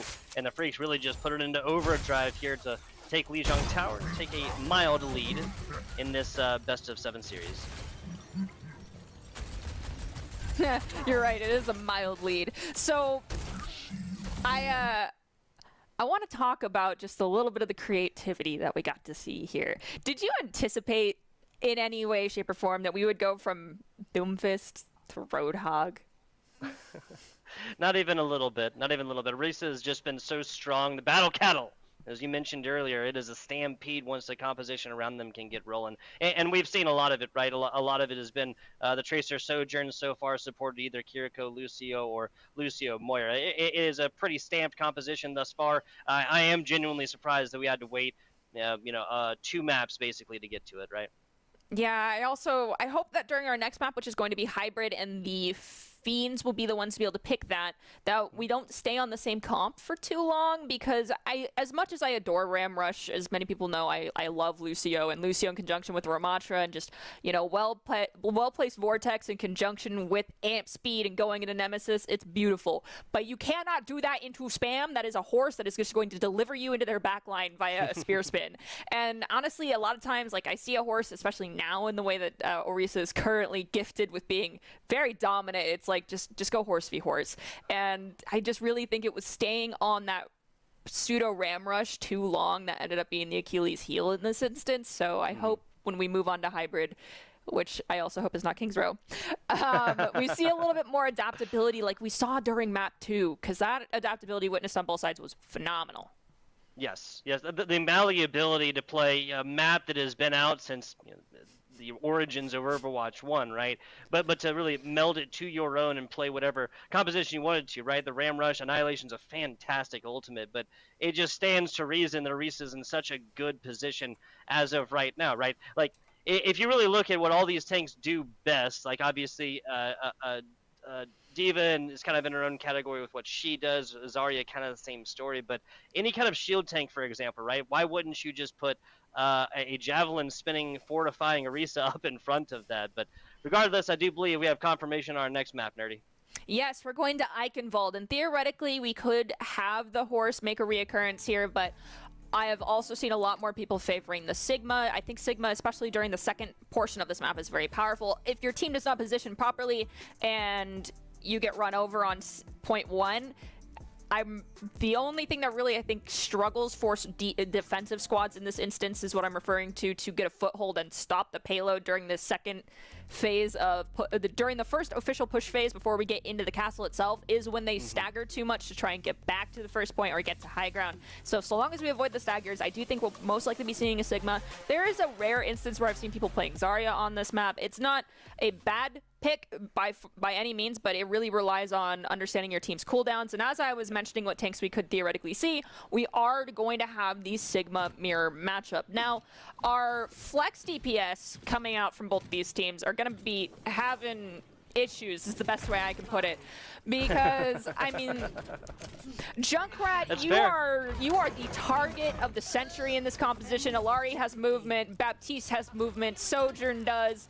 So guys, I hope you're cooking, and I hope you're cooking something good, not something that's going to end up being burnt, as we are meeting Syndrillion, Evani at the front entrance archway. Syndrillion's going to try and wrap around, go do a little poke damage, gets his shield up, trying to avoid getting booped and flailed by the Brig too early. Unfortunately, cuts themselves off, manages to get out alive because Geist found love, so the fall damage was not there to find the elimination on Syndrillion. There you go, now getting up close personal with it. Geist actually decides better of it, but the Fisher Fiends have found a way to edge their way in on both sides right now. A really, I mean, a barrel shotgun coming right now at them here. This is pretty close to first tick as well. The offense have done exactly what they needed to. Baptiste has popped off. Everybody is, yeah, they took this completely bloodlessly, right? It was just eliminations against the Freaks. I like the composition we have from the Fisher Fiends, but it also is very heavily reliant on your supports having their heads on a swivel and you communicating to your supports when you need healing, because obviously this support combo favors the opportunities to do excessive damage, and that is where they excel at, the supportal combat, in the words of a different caster that we both know very well. So this is just damage on damage on damage. It is a spam composition, and the issue with the Fisher Freaks currently is that their Sombra has been eliminated multiple times, but as I'm bringing it up, Sombra sneaks in, gets the hack, finds the elimination on not but 1, but 2, and then Unred comes in to help clean up. Ruka's immortality is going to fall as well. The rock does not land. We have an awkwardly placed amplification matrix, and it works out for Skier. They do find John Smith, and Ruka shortly thereafter will fall as well. Yeah, so managed to bring this one back after just finally getting together, and perhaps this is going to be kind of delve down to the Brigitte difference right here. A little bit of an extra shield forces their way on through, and Syndrillion just gets absolutely swarmed and taken out. Yes, this. Oh, that was a bold move, courageous action. It got information, in the words of my butt, who would be, as we have the untapted Gravitic Flux from Atlas. Doesn't quite work out. They will use the Focus Beam and find 1. Lost Numbered is going after this Baptiste. We do have Slide as well as the Disruption Orb coming online. Uses 1. Baptiste is just hopping over these walls, trying to get out of line of sight and sustain, but now we're in a BAP 1v1. I wouldn't respect this BAP 1v1. I'd be going in and helping out my Baptiste as best as I physically could, just like that. But unfortunately, because our BAP was distracted, taking care of someone and it was not communicated, John Smith and Syndrillion have both been eliminated. This is what I'm talking about. You gotta be careful when you have damage-heavy supports. Very true. Very, very true. This is a Fiend squad that is like super mid-range as well. The Freaks more so like rounding the bend as far as like they want more well-rounded individual characters. Love and Atlas course, really going to be pushing over to the edges and whatnot, or continuing to do so once the Fiends get rolling.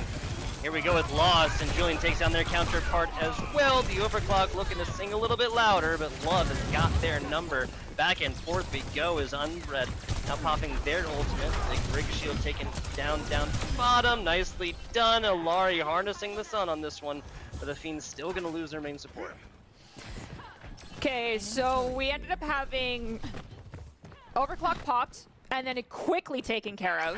The response was Unread popping the rally. Makes sense, but then Captive Sun came out and gave everyone's very bad sunburns. And unfortunately, we have someone not checking their angles and respecting Love on the Sombra. Gonna come in, get a decent amount of damage through, make their heroic exit. 90% currently on Pulse Bomb for Atlas, who has swapped over from the Echo over to the Tracer to be a menace once again. I respect the Tracer players, they scare me. But unfortunately, Geist is gonna fall victim over to Love on Sombra, just able to get damage out very quickly because we have a lack of spam for the Fisher Fiends currently. They're not checking their angles, and so Love is just able to do whatever the heck Love wants. Yes. They the hard ones for the hard ones. And so far, Love has been getting all of it. Taking it to up top for right now, 85% to EMP as well. And these Tracers are gonna, this opposing Tracer, I should say, is gonna be well warned not to go after this one. Guess this got nada, zilch, 0 on the previous. Now looking for a little bit of something. Look at a couple of seconds left on this tire, and still not gonna be able to get anything. Brutal looks for the Junkrat pick. We were scratching our heads earlier, and it has not really paid off since, Dirty Bird. I mean, the first point it did, but at this point, again, we're looking at a situation where we're staying on a comp that really should get swapped up in favor of something that can do some spy checking. I mean, we saw a Torb earlier. Why not just go back to the Torb? Yes, it's not the greatest thing in the world on attack for this map, but it will help you out with the Sombra a little bit, as well as the Tracer. It can be a deterrent, and yeah, you get a little bored. I'm sorry, but, you know, welcome to the life of playing some heroes in Overwatch. Instead, in response, we're actually swapping over. It's going to be the Cassidy coming out instead. Ooh, a nice combo coming from the DPS onto Alice, but then, of course, Gravitic Flux is initiated in response. There's immediate EMP to take that one out of the cards. John Smith is going to fall. Riku still has this window, but we can't find an opportunity to do it as Brig hits the rally. He's going to go pushing with their team forward. The hinder lands onto Love, so thankfully, the opportunity to translocate out is not given over. But Tracer will come through with a quick whack onto Geist and eliminate the Cassidy. Yeah, guys actually getting, like, biting up a little bit more off that they could chew right there. They took out one DPS and, like, you know, cue the Wild West music. This town ain't big enough for the both of us. Tries to go for the second one, not gonna find it. Avani just played touch the spawn door challenge. Yeah, right, like, have we really had, like, any downtime in this matchup so far? Like, perhaps these two teams are kind of like intentionally doing this just to see how long they can actually fight, right? Like, there's not outside of team kill bells, I don't think there's been anything longer than like 10 seconds of downtime here. Finally, Eichenwald maybe showing a little bit of difference between these two teams, Nerdy Bird. 0 to 1, switching sides. Speaking, I've spoke with some tank players in the collegiate space from multiple schools, not just the school I went to, everyone, who for some reason have a huge aversion to Eichenwald. I love Eichenwald personally, and it is literally because of what we just saw. It is that second point. People struggle to get out there. They struggle to find the opportunity to push their way through and get into that castle and take over the high ground.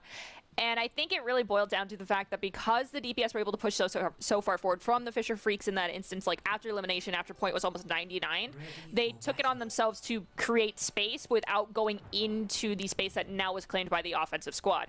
And when you do that, it makes it harder for the early rotates in the castle, for those people to lurk forward a little bit more and try to pick up the staggers. And it worked out smoothly for the Freaks. It's just, again, I think the Fiends stuck on the wrong comp for too gosh darn long, because we saw as soon as they made the swaps over, they started making progress. They started getting eliminations, but it was too little too late. You cannot stay on a broken comp for the entirety of a map and pray that it just ends up working, because guess what? You'll get one fight where it works, and that's because you've spent the last 3 building your ults because you're dying. And especially given that they just kind of stacked ultimates at a certain point, these are the types of losses that an opposing team will take when you dedicate, you know, a trio of ultimates, even sometimes two, just depending who they are. Little pharmacy action coming in. Alert CVS, alert Walgreens, and sponsorship in here. Let's see how this one goes for the Freaks, because really over on the Fiends, I mean, they have Lifeweaver, they have this Sojourn. Avalari, of course, as well, but there really isn't a whole lot of range to take down this pharmacy combination. That's the first take down here, as Guess is also going to be like a really like immobile character and something that might continue to fall between the Love and Skier combination. And instead, we're actually going to swap up the Junkrat to the Widowmaker in response. I like the hit scan swap because Junkrat, I mean, even earlier going into the Echo, I was concerned for your safety, and the concern was warranted. Now we're on the hunt for this Widowmaker. It is spider killing season, and unfortunately, Widow does fall as I'm talking about it to Atlas. Atlas now has their next target in their sights. It looks as though it is going to be the Alari, but can't quite finish out that elimination. Riku also on this Lightweaver provides like the equivalence of an immortality field with the grip. So you have a get out of jail free card, but unfortunately for Echo here, it does not work out. Guys is immediately eliminated. Team playing a much more split composition as well and facing damage from all sides right here. Keeping the Sigma alive by themselves is much easier said than done. Sigma on Sigma, Centralia getting super low. There's one save medal, not going to happen for the second. Ruka abandoning that one once all hope is lost. I believe the offense has gotten it done. It is an Echo versus Pharah versus a Mercy, and this is what I love to see from Mercy players, which is the Echo Pharah duel does, in at least in my opinion and experience, favor the Pharah significantly more.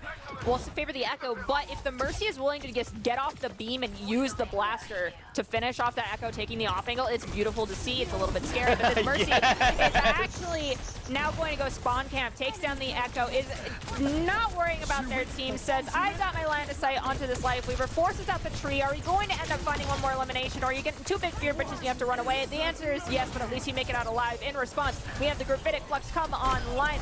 One will go up and one will fall, and shortly thereafter, Love uses that rocket barrage, picks up another elimination. Now it's just Echo in the sky, who's been staggered a lot.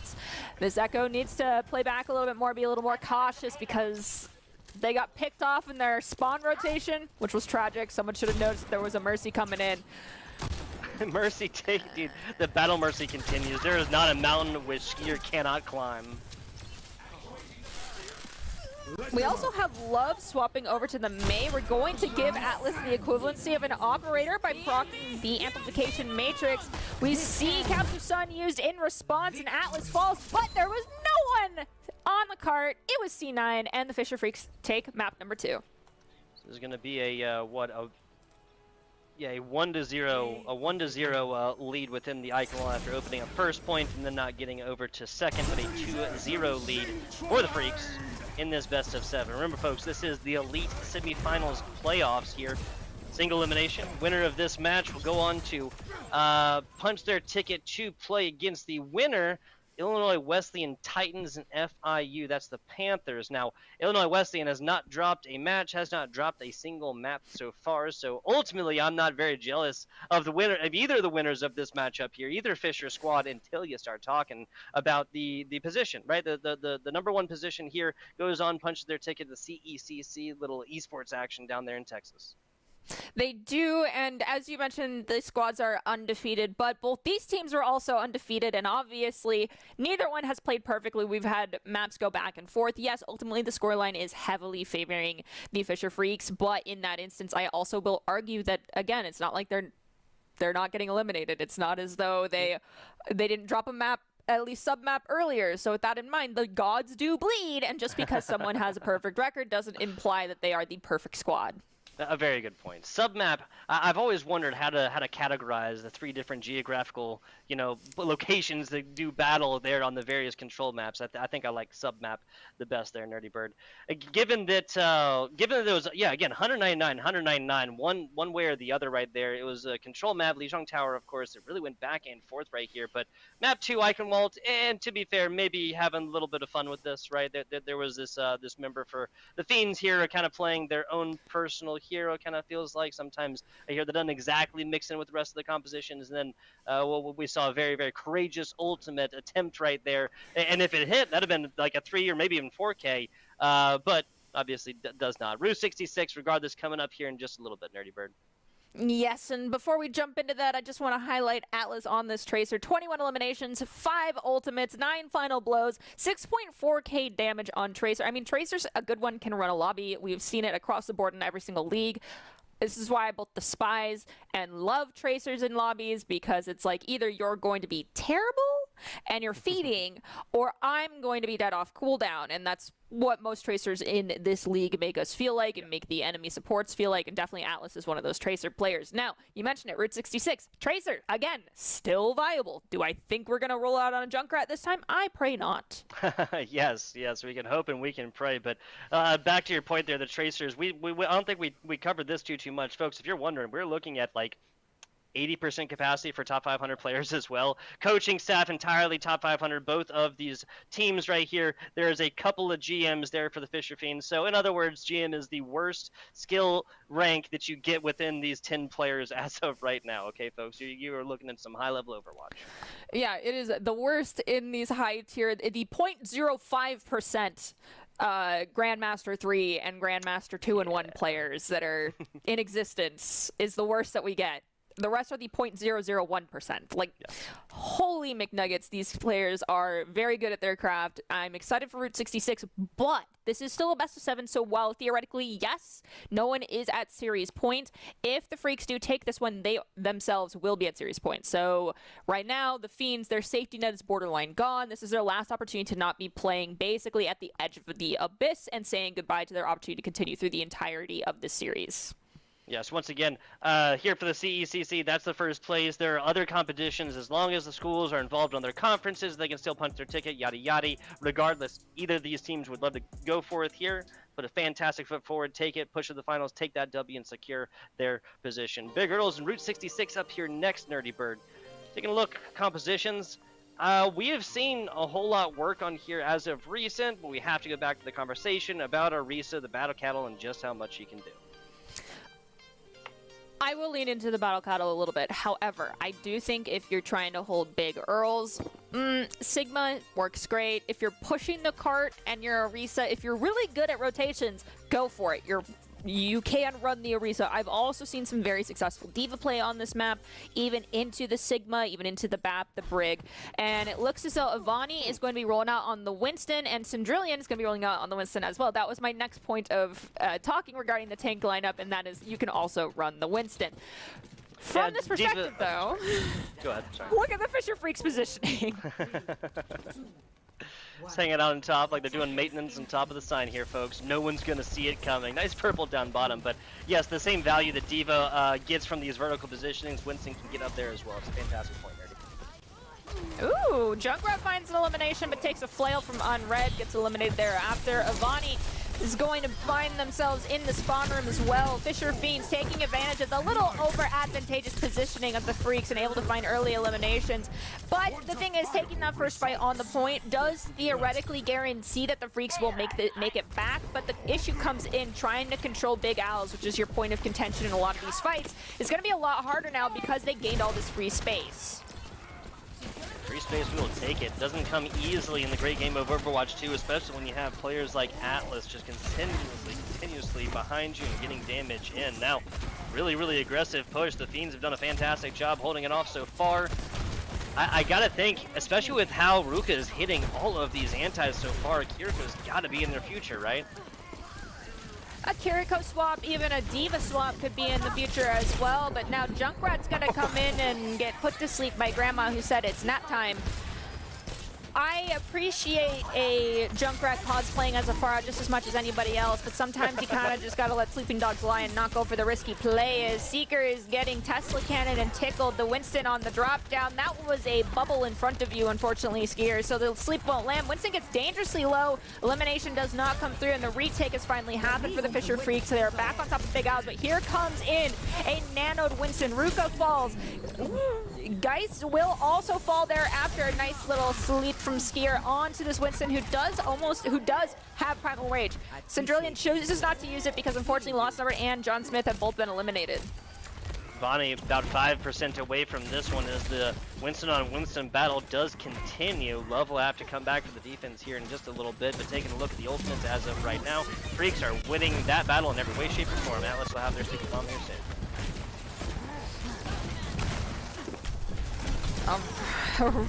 Primal Rage is out. Unread is in the rally. Unfortunately, cannot proc the healing, can't find a target, so Geist will unfortunately fall there after. We also are now coming up online on 3 ultimates. We do have Riptire, but again, I question why we're staying on some of these heroes, but unfortunately, at the end of the day, Avani is still going to fall. This is the opportunity to go forward. If they find a foothold, will they, won't they, is my question. We also have Lost Number with this Bob online. I like me some good Bob. You just got to make sure the sleep is baited out, and Syndrillion, unfortunately, you've received a lot of these sleeps. Hopefully, it's not you getting slept.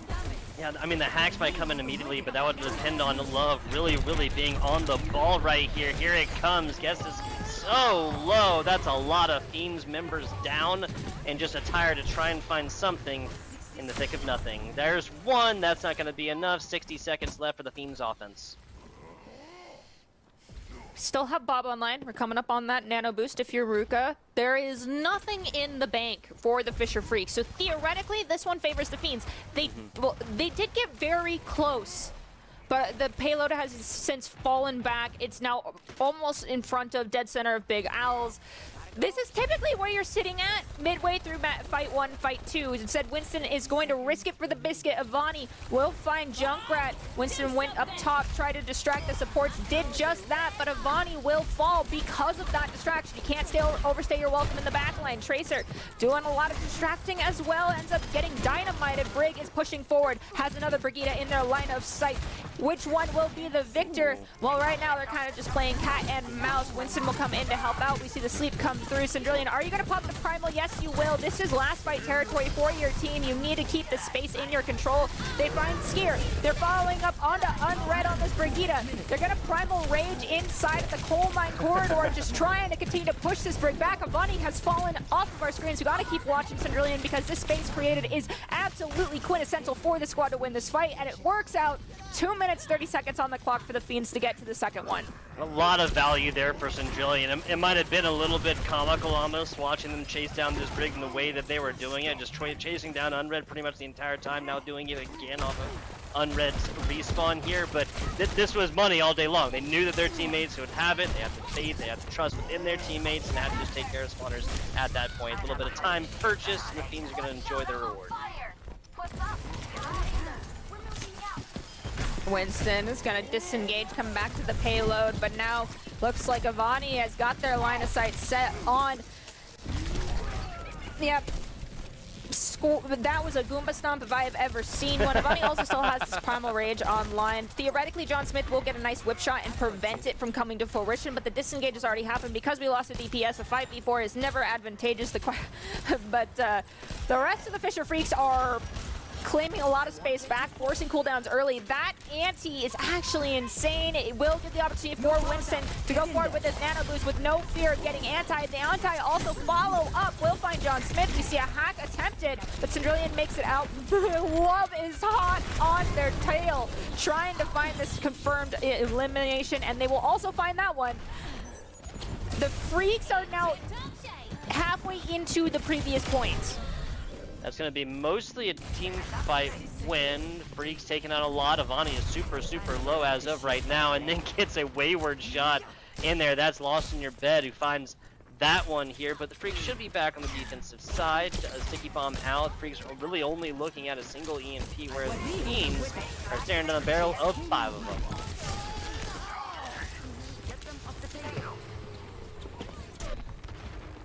Comes the call for the Riptire. And does not get, oh no, excuse me, does get up to Love. I thought that was actually a delete. Got down to like single digit there, Nerdy, but nothing doing outside of that one. Ruka done, taken out by the enemy support right now. Immediately pops Primal. Syndrillion was inviting them in. Step into my parlors, the spider fly. We've got Rally instigated as there's 10 seconds remaining. There's the EMP. Junkrat's going to get eliminated. We still have Bob online. Here comes out Bob. Will Bob be able to find some eliminations? I think Bob doesn't even touch the point, which was the intent originally for that ultimate. And with that, no, I'll be a little gracious with the numbers here. I do believe the Fiends made it halfway through the second objective area in push phase. So 1.5 is all really the Fisher Freaks got to make. And just based off how Eichenwald went, which is why this map is a little scary, because at the end of the day, it is a hybrid, but after you can get the control point, it just becomes escort. I'm concerned for the Fiends because of how much they disregarded the payload during their attempt to retake after losing point 1. That's an entirely fair evaluation, Nerdy Bird. This is a pick comp that was playing that to like the nth degree, like 150% here for the Fiends. They're consistently just looking for picks outside of this one. Yes, they would have Lost in Your Bed like frequently back playing onto payload and getting it through, but also Lost in Your Bed would frequently kind of get that tunnel vision as DPS or sometimes want to do to go forth, try to take picks. Freaks, meanwhile, were really spreading this map and just taking advantage geographically of every square inch that they were allotted, and Overwatch will frequently just come down to a battle of yardage. At the end of the day, the objective is the most important thing. It's not how many kills or how much healing you have. If you don't push the cart, push the bot, or control a point, you are not doing your job. Now, with that being said, we still are rolling out with a similar composition for the Fiends, but John Smith instead going in favor of the Iati. Unread is going to pull out... Okay, Lifeweaver. We've settled on Lifeweaver. Avani is also on the Zarya. But our Ana has gone forward, and Skier was going forward basically to tell the squad the rest of the entire team's composition. I don't understand why Atlas or Love couldn't do that. Rest in peace, our poor Ana. You should be okay for this instance, just because Brig getting Inspire can eviscerate a Winston who's trying to run to safety and will not make it out alive. So Lari taking one right here and kind of foisting out some wayward DPS damage, but that's going to be a long walk back from a really far spawn point right now. Guess is continuing on with the Junkrat as well. Fiends trying to set up on top of Big Earls to get something going for the defensive stop. Atlas falls, Unread falls, the Fisher Fiends currently up 2, but it's important to keep in mind the spawn doors heavily failed to favor the Freaks. Junkrat guess is trying to rain down some damage from above. We lose Lost Numbered. Skier will ultimately get eliminated as well. Junk is going to sustain thanks to the pylon, as well as a little bit of paper being handed over, spamming damage down into this corridor. Love will get eliminated by Sandrillion just underneath Big Owls. Right now, Fisher Fiends somehow they managed to sustain this, but the Zarya has not fallen, and Avani has a lot of charge at this point, so that Graviton should be online very shortly. We have to make sure Ruka still is going to have that Suzu to keep everyone alive. Tracer comes through, it's Atlas getting the punch, the wave of goodbye over to the Junkrat. Recall is going to be used, and we also did force out Suzu. This is an opportunity for a nice pulse bomb for Atlas. Are we going to get a good sticky, or is it just going to land on the ground? There's still nice stick. One almost gets the second. Little bit of damage onto the second throughout all of this Nerdy Bird. We have seen the offense still pushing. They finally stopped 5 meters outside after the Fiends just like, yes, high ground is good. No, it is not good if you leave this point alone and just completely pay every single bit of attention. Once again, trying to find picks. Again, having fun. That's okay. EMP, Graviton Surge online, Captive Sun there to follow, as well as a theoretical Nano, maybe a rally. But this Grav right now, so long as they can get it in a great spot out in the open, the Suzu won't do anything, but Avani gets too big for their britches, finds themselves in the respawn room.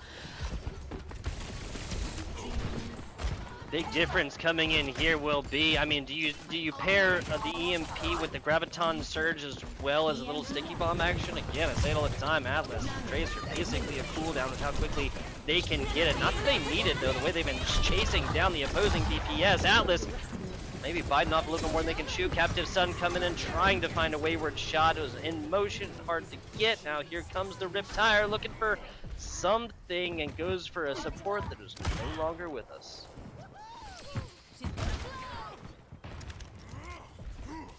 Do they know Avani's there? Yeah. They do. So you asked about this grab, you put a pulse bomb in there and it's fine, but you got a high charge Zarya in your face who's basically eviscerating you. That's also a problem. However, Avani had to grab the Mega before dropping the Graviton Surge, and so unfortunately it was not there. But we've got 2 DPS pushing the spawn doors at this moment, and we know for a fact that some of these players do not spy check. So the pulse comes out, it is good. Atlas can now evacuate the area. I also like the JQ swap, but that's because I'm a simp for any sort of the gothic strong women in these games. Avani, though, you're taking a lot of early damage, and your shout is not online. You're gonna have to use it to run into the Mega Pack. Bob is hot on your tail, as is this Winston, but now you've got Brig and Ana in tow with you, and it's a little bit of extra cover provided by the Zeppelin stores. Zeker will fall. I guess this falls thereafter. Last number has also been eliminated. Unread is gone. Fisher Freaks very close to this final parking spot. Yes, they are. Now Atlas taking down the tank for the Fisher Fiends. There's the last little bit of healing capability with John Smith going down as well. Ruka will be next on the chopping block. A little cleanse action is not going to save you from the result of this match. Atlas finishes with a 10-player kill streak. If that's anything that you need to tell which of these two teams is really coming out on top.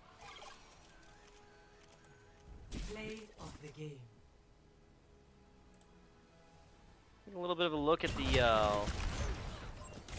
DPS differences here, and yeah, you can't have that conversation without looking at Atlas once you look at the numbers.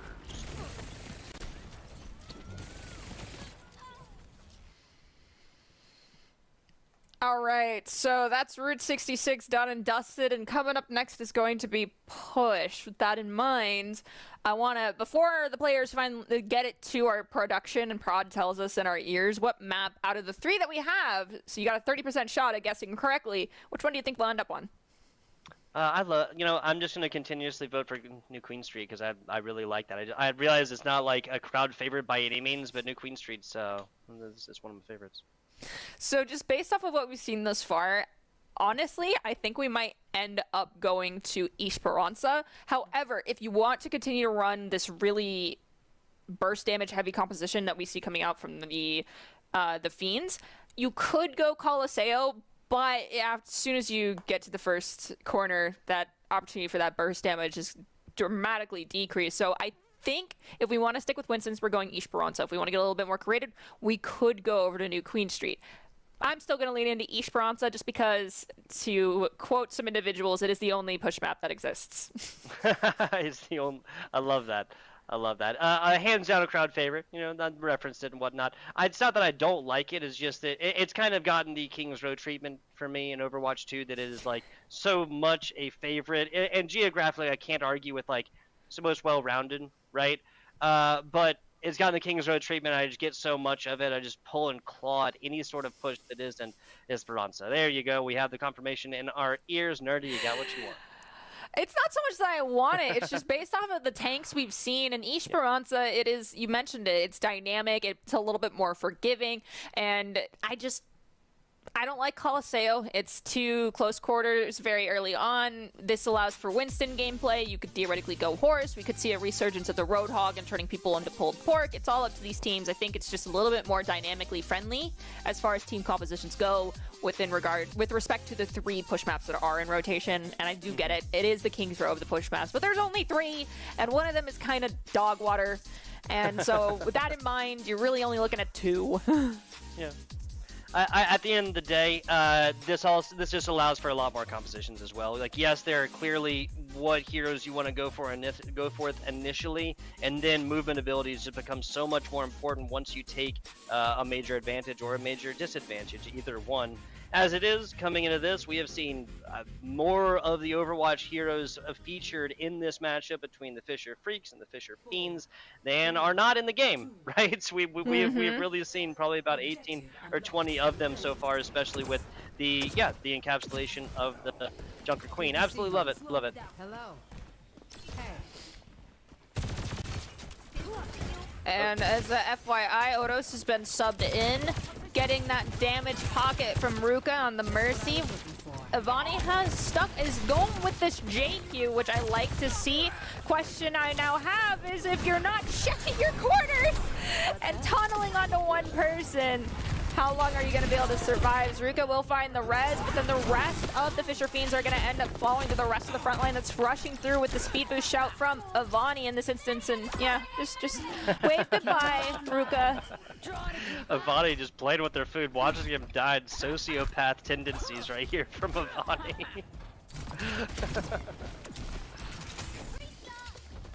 Breaking them down. Keep pushing or get shot.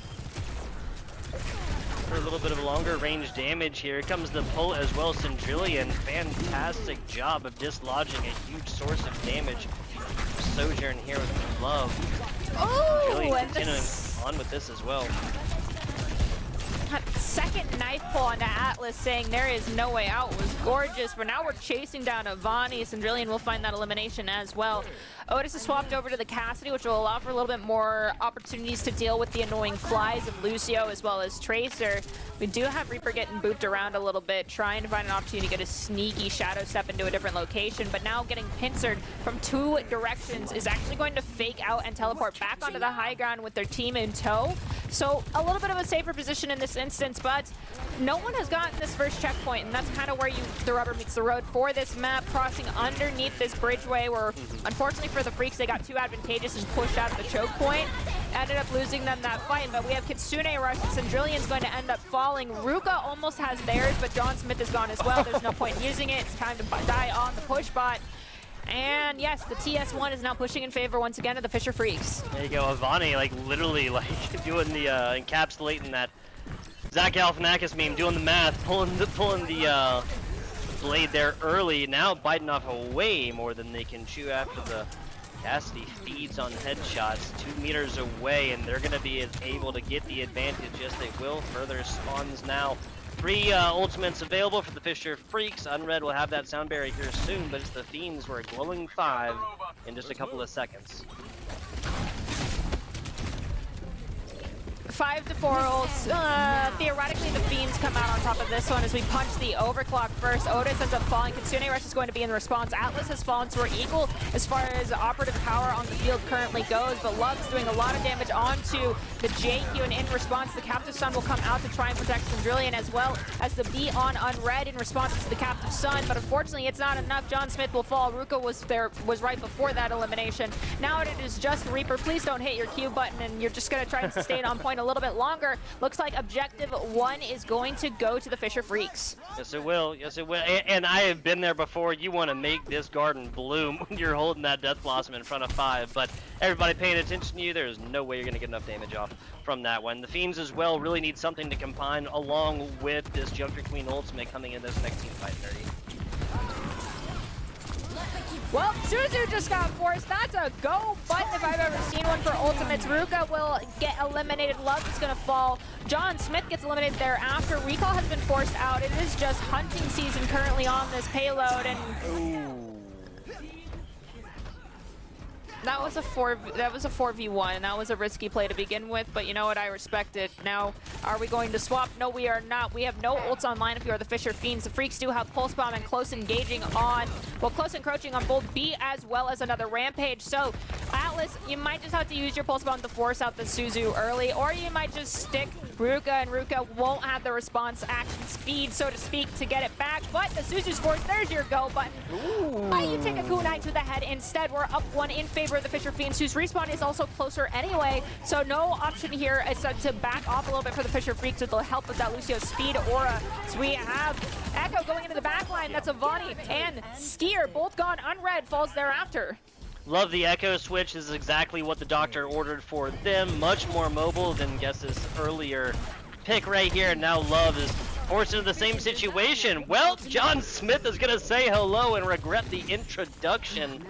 Love has ultimate as well here. Now Avani is the only one on board the Fisher Freaks with ultimate as well, as Love is probably trying. I was going to trying to find a way out, but really, you're trapped in here with Love. I don't know if that, in most instances, being trapped with Love sounds nice, but in this instance, it's the one case I can say that it does not.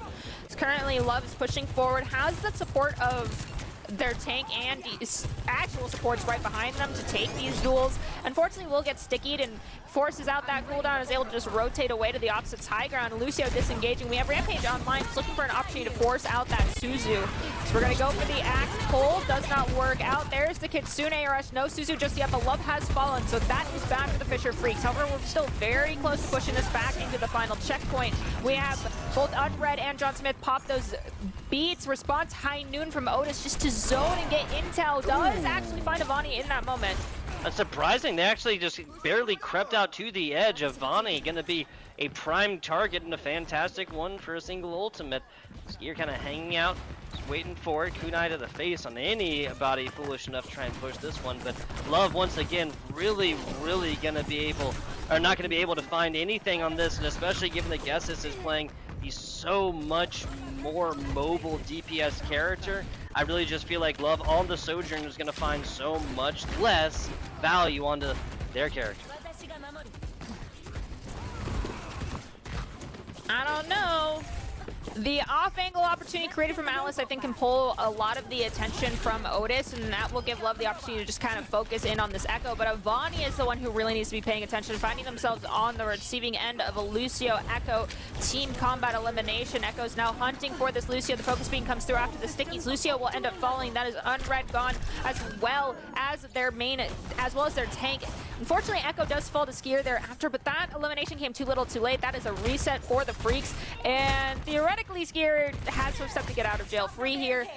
Doesn't need to use it, has JQ also for shout if necessary. However, we've crossed into the forward spawns and favoring the Fiends. This is where things get a little bit risky. We've got almost 3 minutes on the clock, and it's either side at this point with the Kitsune Rush coming out, the Rampage in response, but Skier for the Freaks is going to fall, and Avani thereafter. It was a great job not popping anything as well. The Freaks had this this Widowmaker ultimate, excuse me. Now a nice stick onto Guesses. That is not an easy one to do onto a flying Echo. Here as Atlas continues to put in the work on the Tracer here for the Fisher Freaks. Got a Rampage on board for the Freaks. That's it. Got a High Noon. Of course, your Echo ultimate here for the Fiends as well. Getting a close involved. Nothing onto that one. Otis tries to kind of find this on something. There's the Rampage, and there's a lot more. There's Avani finding a whole lot for the Fisher Freaks, as this is one player away from a team kill, Bell. We're going to get rewarded with that one again, and that's what the Fiends get for their aggression on into their forward point. Forward spawns now gone for the Fisher Fiends. Freaks have Kitsune Rush followed up theoretically by Unread, but the beat drop if we don't see someone get eliminated early. Yes, our Lucios have fallen quite frequently first in fights, but Johnny Smith also has that beat a little bit earlier. Initial Kitsune Rush from Skier. Atlas will unfortunately end up falling to Otis.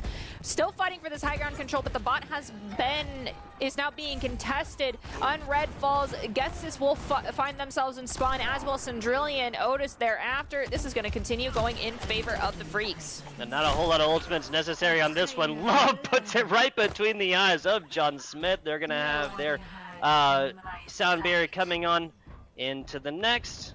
Otis saying that they're tired of this one. Otis looking for a little bit of headshot, a little bit of value right here. This is fully charged as the robot continues to push this one on along, utilizing the cover there perfectly as Junker Queen Cendrillion says that they want a little bit. Want to play here. Will the Widowmaker come out? Otis taken out right here as Love finds another target. Big boop on Taruka. Supports taking out supports. What is it, my birthday, Nerdy?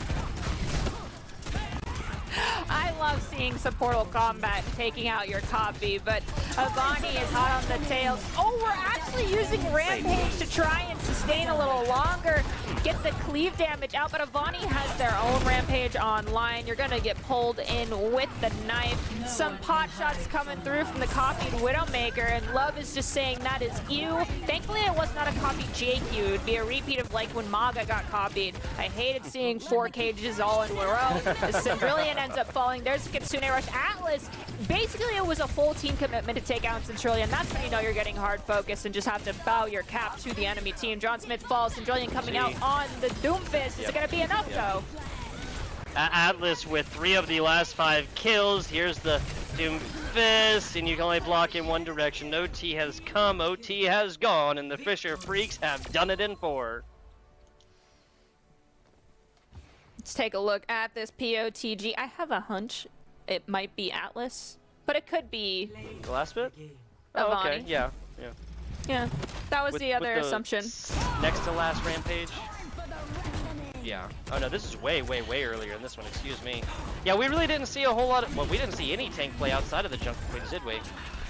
No, we really didn't, but who needs an ultimate when you can just get POTG by getting eliminations? I love that. No eliminations there happening solo dolo either. Both of these teams doing a fantastic job of really cohesive play as well. There were so many times, both of these tanks, Avani, excuse me, and Cendrillion was facing like literally facing down 4 different players, just pouring as much damage as they possibly can into them. Without supports right there, DPS pulling focus away and really putting pressure onto opposing supports as well, there's no way that these tanks stay alive throughout all of these. As Overwatch 2, when your tank falls, generally you are going to lose the team fight.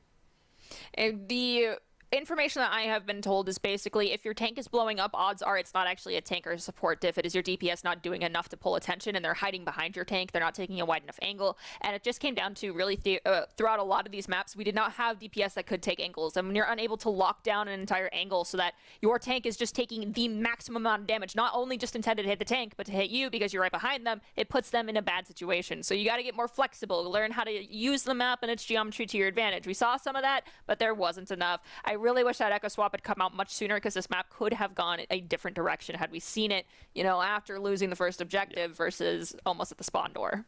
It's a fair statement, especially given we are getting confirmation now here. The Fisher Freaks tank Avani getting the most damage onto Esperanza as well. 30 limbs, 11 of them final blow as well. A lot of these are going to come off the back of that jagged blade as well. The pull coming in here and just spitting distance within 12,000 damage as well. Nerdy Bird. These are simply the kind of numbers that if you're the Fiends, you can't allow to have happen and expect to take a W out of a fourth map that you need to extend this situation on. And second, these are not numbers that come out from a tank without, like you mentioned, the needed, absolutely necessary support healing coming out from your various healers.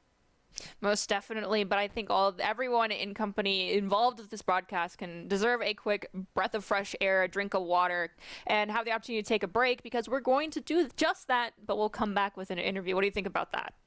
Absolutely. This is going to be Unread coming back. Give us a slice inside the mind of a player post-match when we return in just a couple of minutes, guys.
Hello and welcome back. FBI Tugboat here with Nerdy Bird. We just came off the back of a 4-0 sweep for the Fisher Freaks over the Fisher Fiends. And this is Esports U. We wouldn't get out of here without getting a little interview action going. We have Unread coming on down to give us a little bit of their time post-match. Unread, how you feeling? Feeling good. That was a pretty fun match. Yeah, I'm feeling pretty good. Gotta love that. Gotta love that.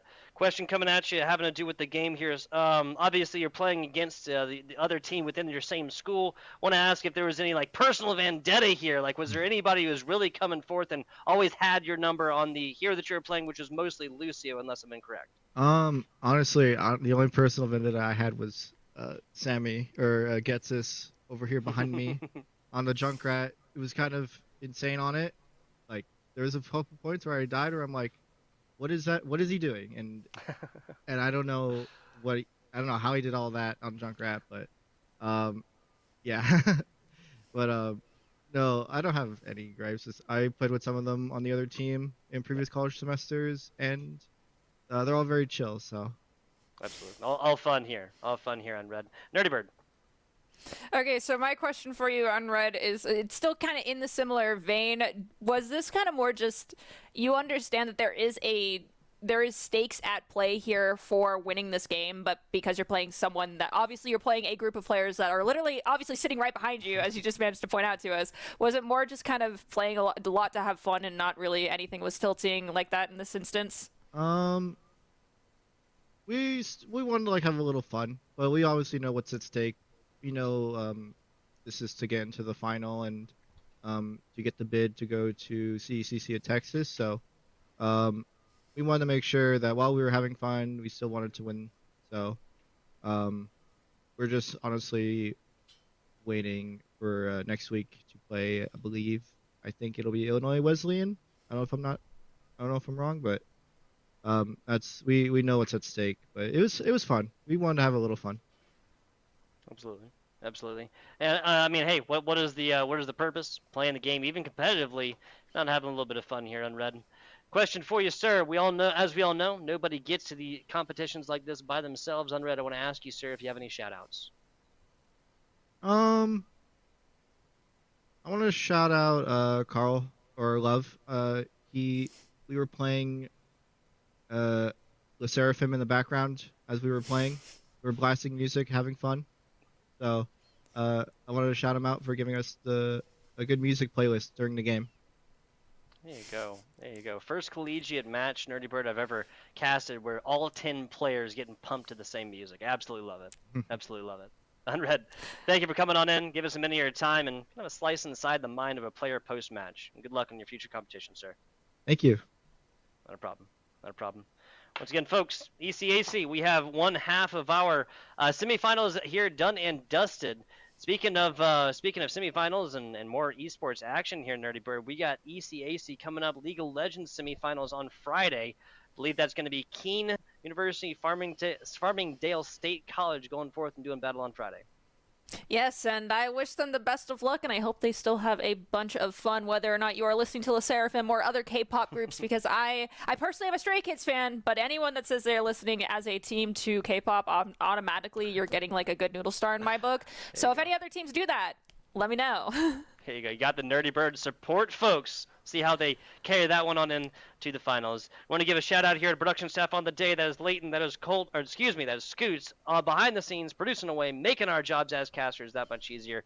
Very much appreciate it. Nerdy Bird and I are just two individuals screaming in our rooms about esports that our production staff folks. So we very much appreciate that. Once again, no esports tomorrow. Friday, ECAC League of Legends semifinals, Keene, Farmingdale State College, FBI Tugboat, and Nerdy Bird. We will catch you guys on the flip side.